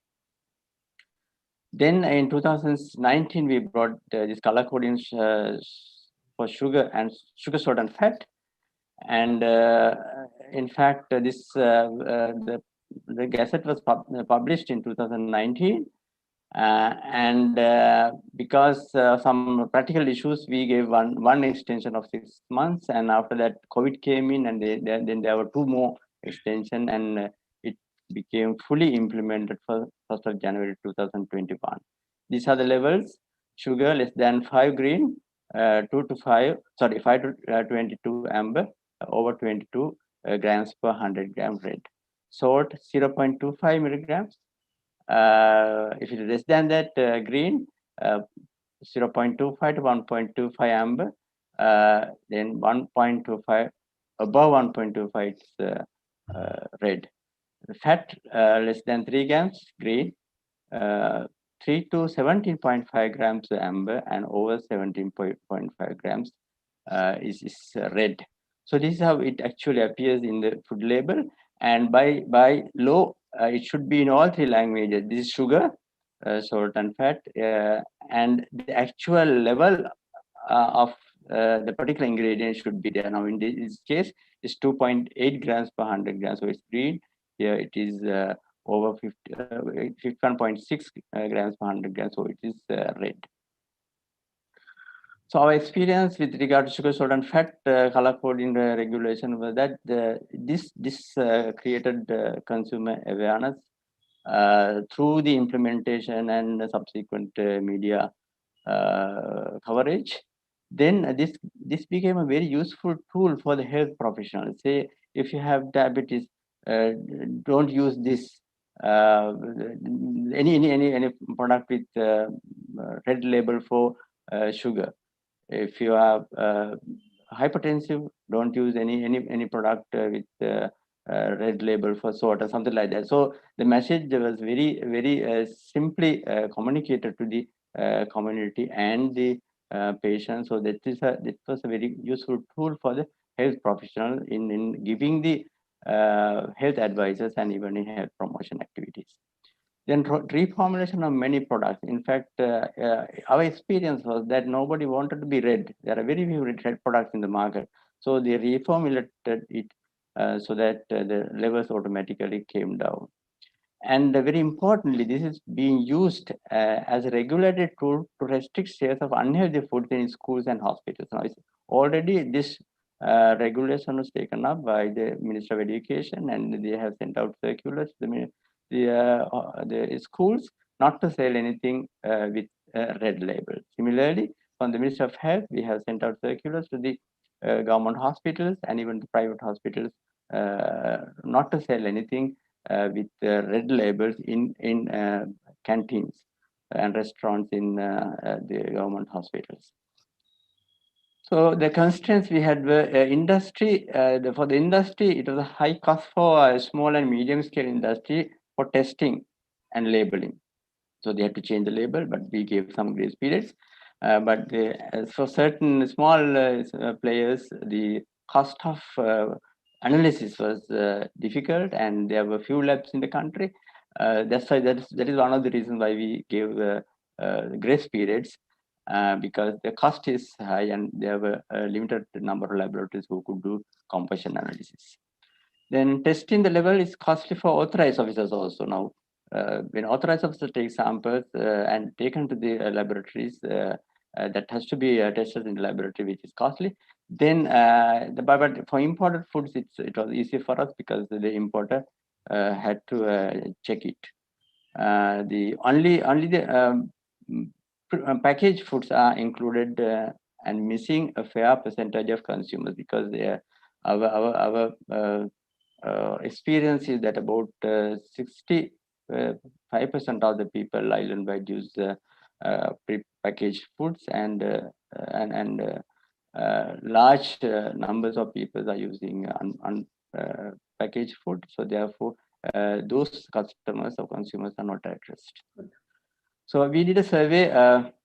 In fact, in 2019, only about a few months after the implementation of the sugar, salt, and fat regulations for solids and semi-solids. So you would see that it's been fully implemented in 2021. The compliance was very good, up to about certain cases 45%. And the WHO is now doing another survey in a few months, and by experience we have seen that more than 95% of the industry is now complying.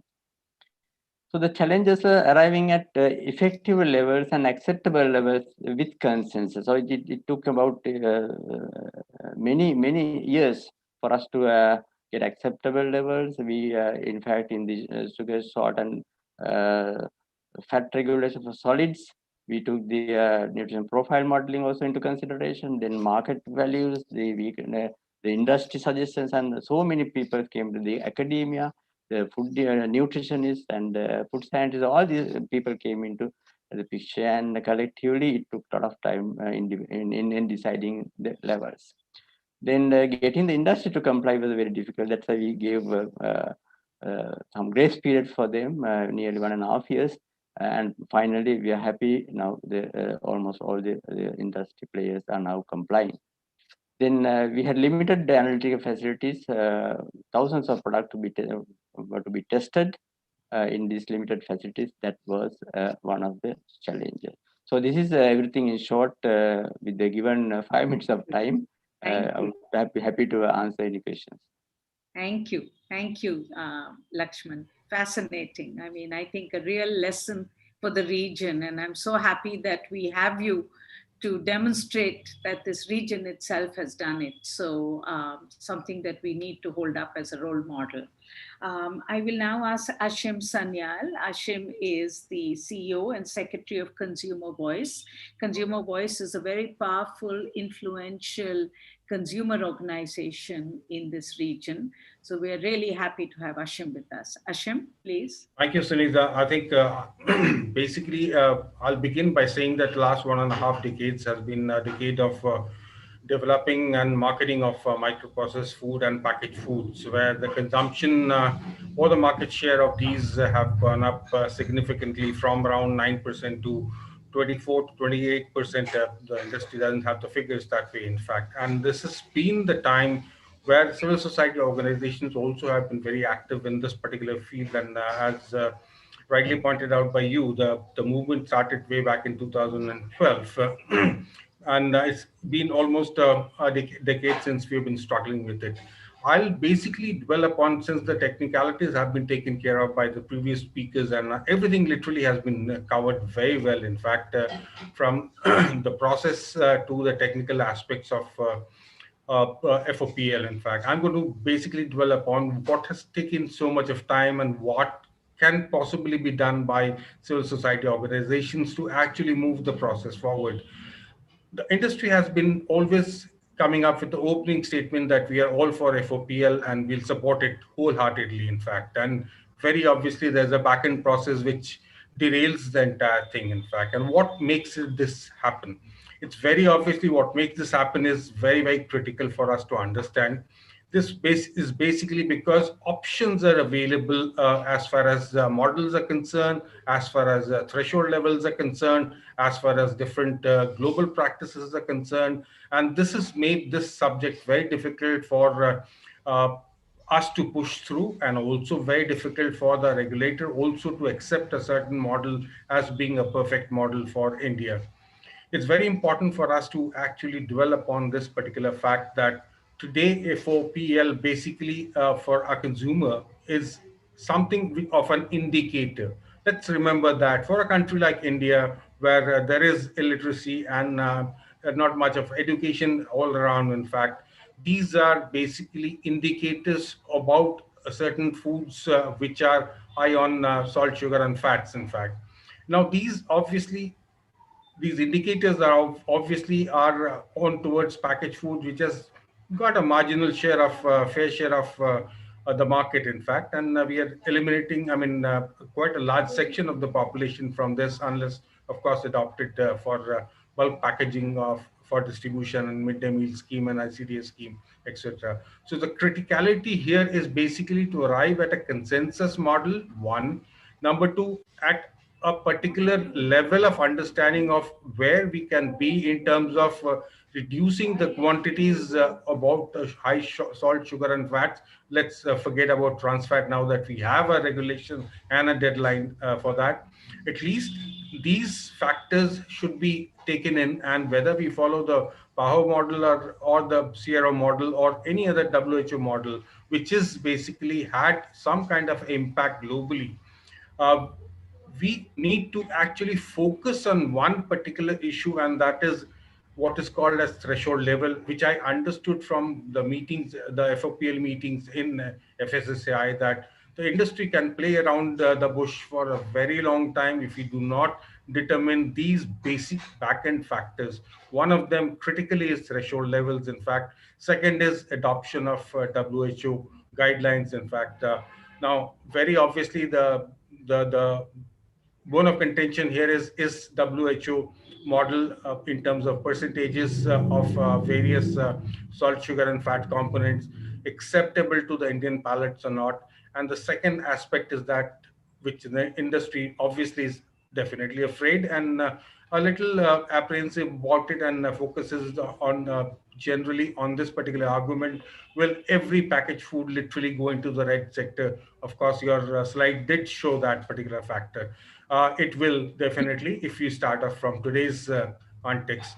But then the point remains is that we are talking about a proactive approach of the next 5 to 7 years, where obviously the industry has to move, complement the regulations in terms of coming out with safer foods. And I really like that particular point by the pediatrician, in fact, and that is basically why are we looking at adults and why aren't we looking at children specifically, now that we have a regulation for controlling high salt, sugar, and fats in schools and education institutions. So it's important for all of us to understand that we as civil society should be talking in the same language, and therefore this webinar was of great importance for understanding the different models to put together, and can we come to a conclusion where we stick to our guns, whether it's sodium or salt, whether it is basically a threshold level of X percentage.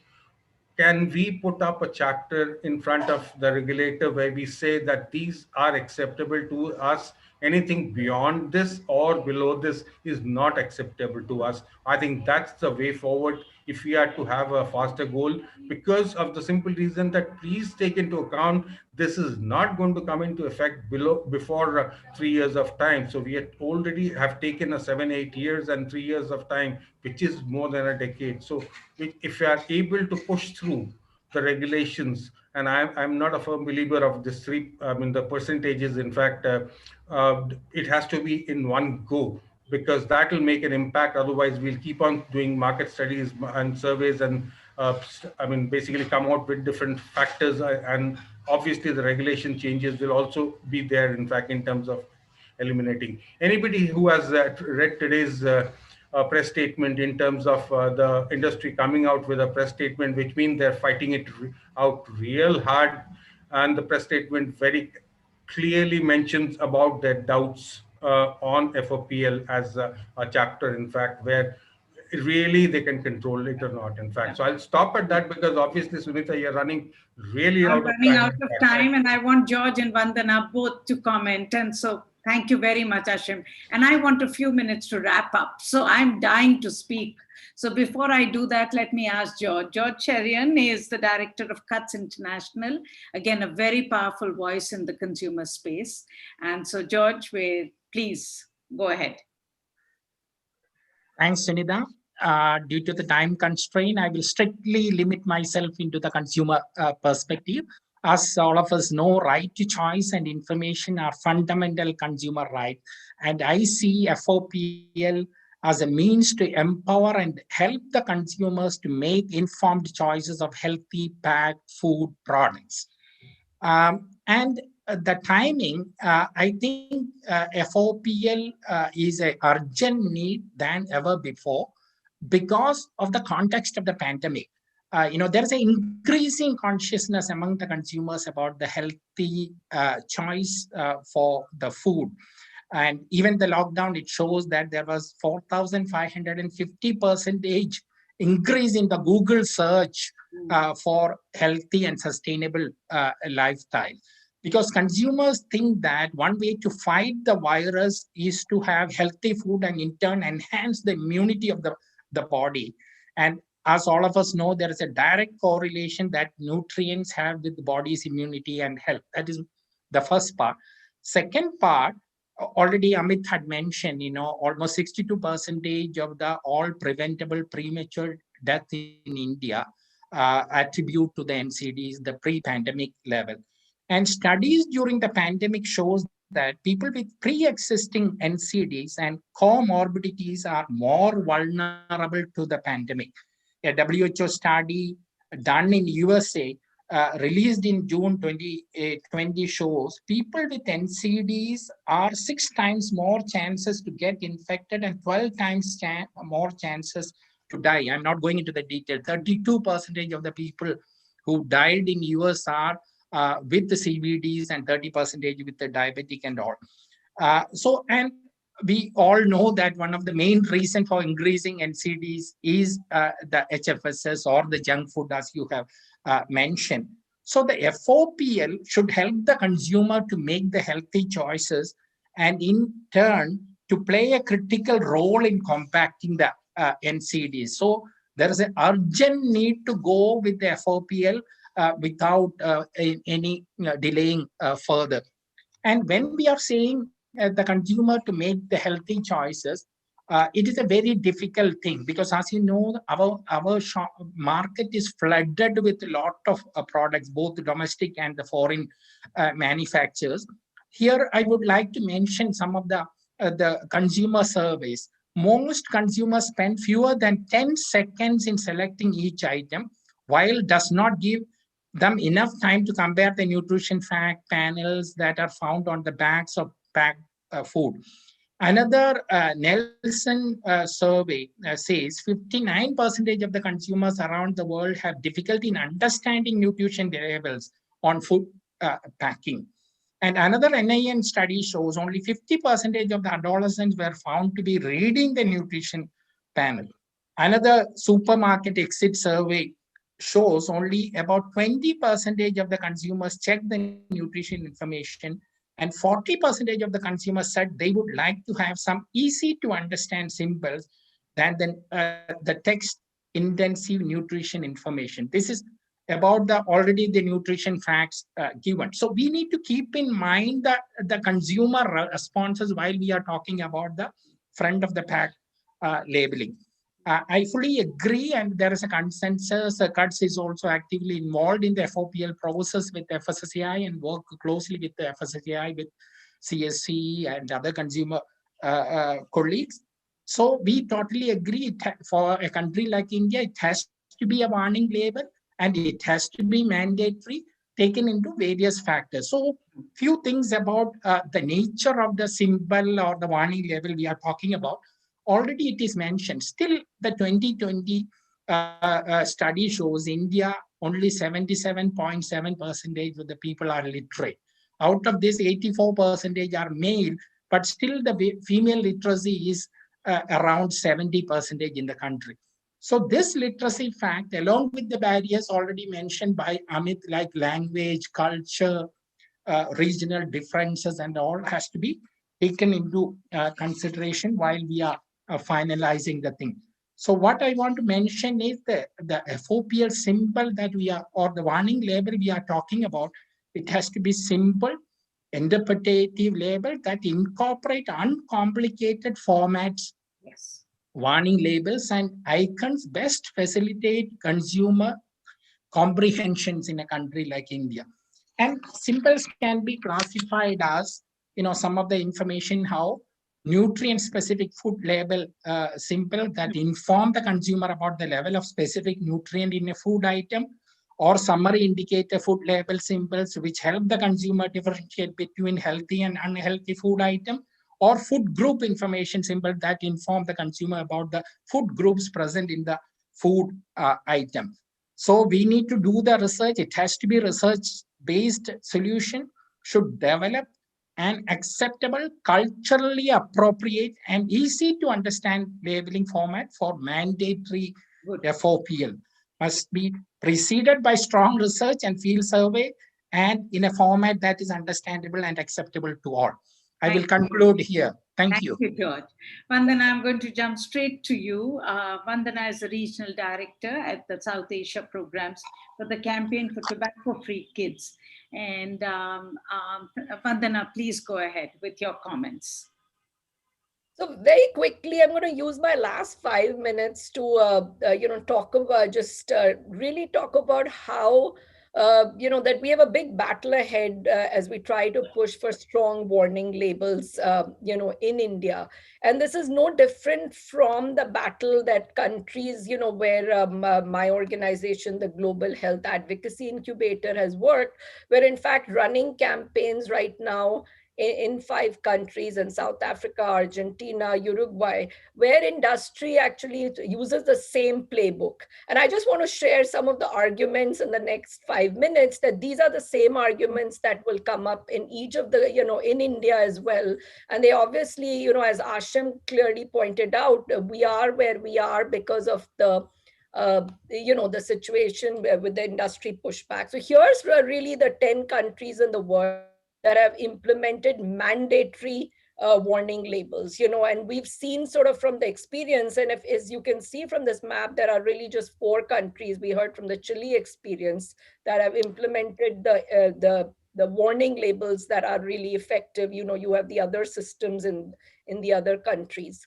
So one of the big things I want to talk about, and the headline that I think Ashim or George were alluding to, was the Economic Times headline from yesterday, which is a very interesting headline, which says packaged food companies request FSSAI to keep some products out of front of package labeling. And it's very interesting to guess what are the 3 products they have asked to keep out of FOPL labeling: cookies, juice, and confectionery items, which because, and the argument used is, which because of their nature may be unhealthy, and there are practical reasons we should not have them in the first phase of FOPL. So the biggest culprits are being requested by industry. I mean, on the face of it, at some level, it is to me so comical to actually ask for cookies, juice, and confectionery. So that I would just want to highlight very quickly, these are the headlines that we will begin to see. And, as my title suggests, I've been very involved in warning labels,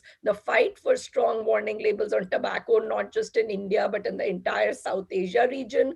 So what we found, from just as Philip Morris and BAT play from the same playbook of arguments on tobacco, you actually have the same arguments which are being used by the multinational food industry as well as the domestic food industry. So one of the biggest arguments they use is FOPL is not an effective solution to public health. But the reality is, then why are they fighting it? Why are they putting in billions of dollars to fight it? Because as the evidence from Chile shows and other countries, FOPL actually has resulted in reformulation, a lot of decreased purchases. And then as the Sri Lanka example shows, there's obviously healthful living adopted by various institutional buyers, and products are prohibited. And obviously, ultimately, FOPL has a huge impact on obesity and diet-related diseases, including cardiovascular disease. And like all the other panelists said, FOPL is not a magic bullet, but along with a package of policies like taxes and marketing regulations, it proves to be really effective. The other big piece, which I think comes up a lot for me in the tobacco, but also equally comes up in food, is that individuals can make personal choices, but personal choices based on information. So when you look at these 2 packages, you can see that there is very little information when there's a back of package label or a hard to understand label in the 6 seconds I'm going to use to make a decision about which cereal to buy for my child. So effective front of package labeling, warning labels that clearly demarcate high-end will actually empower the consumer to make the right choice for himself and his family. The other big argument, which obviously India was strongly contemplating, is traffic lights. Now, all of the research, and again, as Barry showed, is that traffic lights are confusing. So when I look at that cereal box in my 6 seconds and there's a green, a red, and a yellow, I'm confused. What is it? Is it good? Is it bad? And that's, so in some ways, a traffic light is something that industry pushes, but all of the evidence shows that this is not really empowering to the consumer. Similarly, the other system which industry obviously has been pushing aggressively in India uh, is the GDA, or the guideline daily effective. Again, all of the studies, and I don't have to repeat this, and because this is going to probably get played out in the Indian media again, is that GDA is an effective system. But if I think by the very fact that industry is pushing it, we question it. But when you look at a GDA system, you can realize that it doesn't empower even people like you and me. Even the panelists who are all food policy experts cannot understand a GDA system in the 20 seconds they will look at buying a package. So how will a normal consumer find it to be effective? The other piece, which obviously industry is claiming, is that FOPL is costly and time consuming.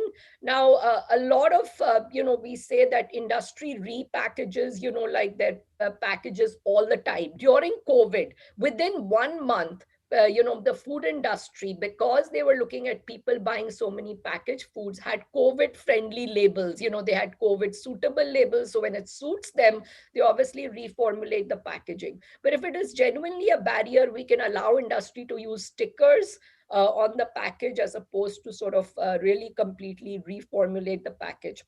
But this is totally doable. And again, this is an excuse they've used for tobacco, they've used for food packaging. Just very quickly, I saw an interesting question in the chat box. I'm going to spend I am a lawyer, boy, but I don't know. I think this is a huge area, that we can talk about. But there are a lot of legal issues around FOPL. One, I think it's very important that India and FSSAI, as they're crafting the measure, has all of the research and local evidence. And we're really excited about the study that UNC Barry Popkin is leading, along with the Indian Institute of Population Science, to get India-based evidence to establish the warning, what is the best system for India among sort of these competing systems. The other thing that we need to be aware of is that there is always a threat of litigation, as there has been on warning labels on tobacco. So in many countries, we found there's domestic litigation at the World Trade Forums, the regional mechanisms, but so far, no formal WTO disputes have been brought. Prior to enactment, and we'll wait and see whether this happens in India, a lot of industry bodies have worked through the trade ministries, which actually happened a lot in sort of the tobacco warning label battle. They're looking at, regional, various specific trade concerns. And the other big sort of argument they use is codex.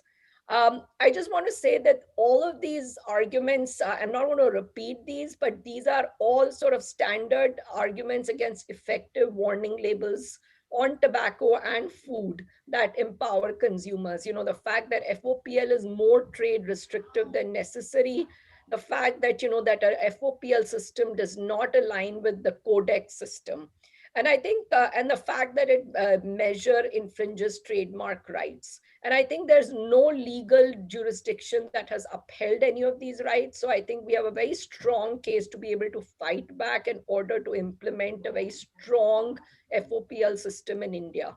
And just very last point I want to make before I close is that even though India is an active member of Codex, in no way does Codex prevent countries from developing their own FOPL systems, because each country has the sovereign right to take measures to protect health.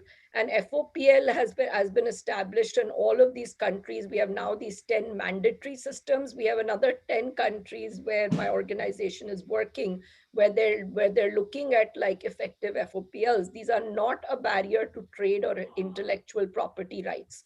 So I just want to end by saying that, industry is playing from the same common playbook, and we need to be well prepared. We have all of the evidence from around the world, but we need to sort of produce India-specific evidence and be well prepared to take on the industry in order to get the effective warning labels. So just very quickly, I'll stop there and back to you, Sunita.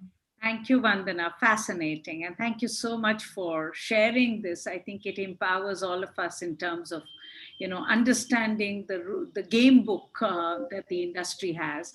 So, I'm above time by 10 minutes, and I have noticed in the chat box that there have been a lot of questions.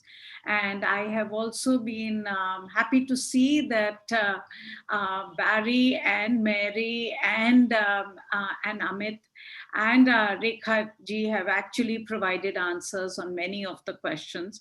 I can't do justice to the questions right now. I really can't. I mean, Amit, you have to either provide me for another hour. I either have been the world's worst chair, but I cannot do justice to the questions that I have today. So I would like to take forgiveness from everybody who has been so good to hear us and has stayed with us. And I know that there is a lot of interest in this. And I just want to conclude by thanking all the panelists who are here, particularly Mary and Barry, because it's very early and you have really spent some time with us to explain to us what indeed needs to be done. And we are very, very grateful to you, but very grateful to every one of the speakers who spoke and have shared their such valuable experience with this.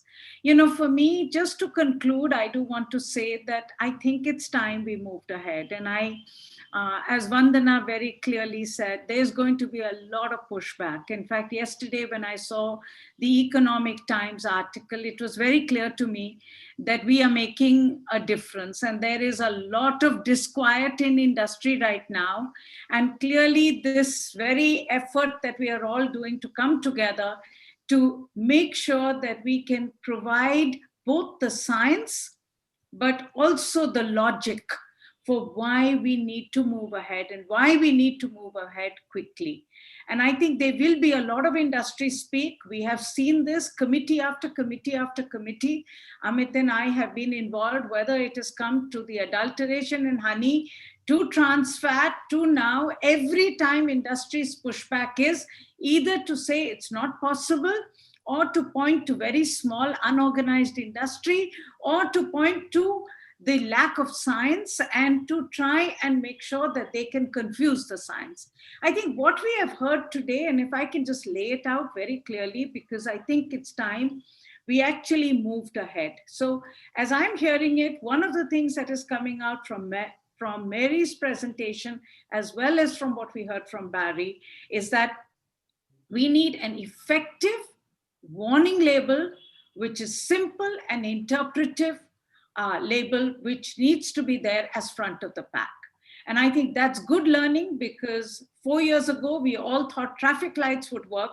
But today, the best experience in the world is a warning label. So that's something that we need to be very clear about. Secondly, what we have learned is that it has to be mandatory. This voluntary and, do it if you can, that doesn't work out. Thirdly, what is very clear is that the thresholds, we can reinvent the thresholds, but we have a base to start with, which is WHO CRO thresholds.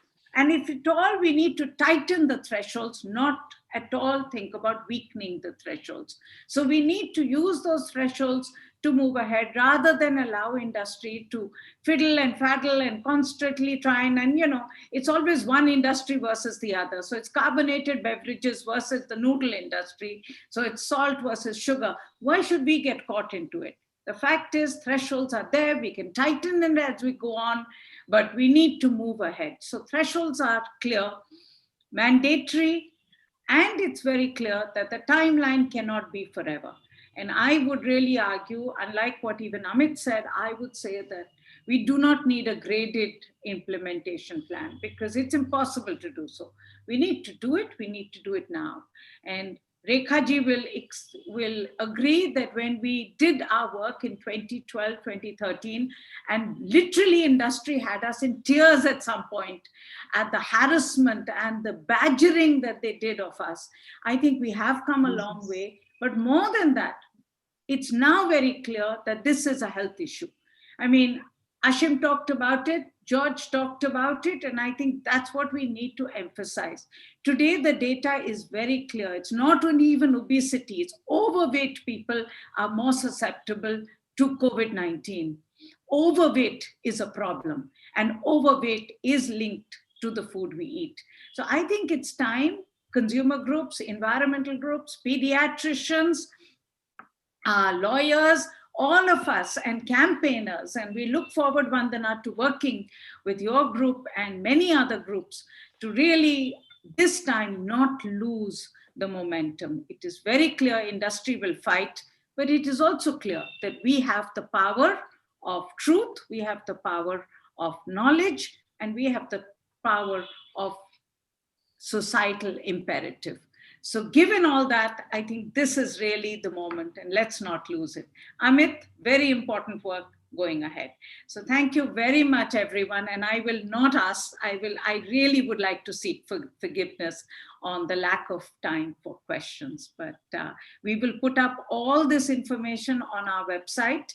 All the presentations, the recording of this will be available, and we will hope to keep engaging with all of you to make sure that this time we do not lose the important steps that are happening. Thank you very much.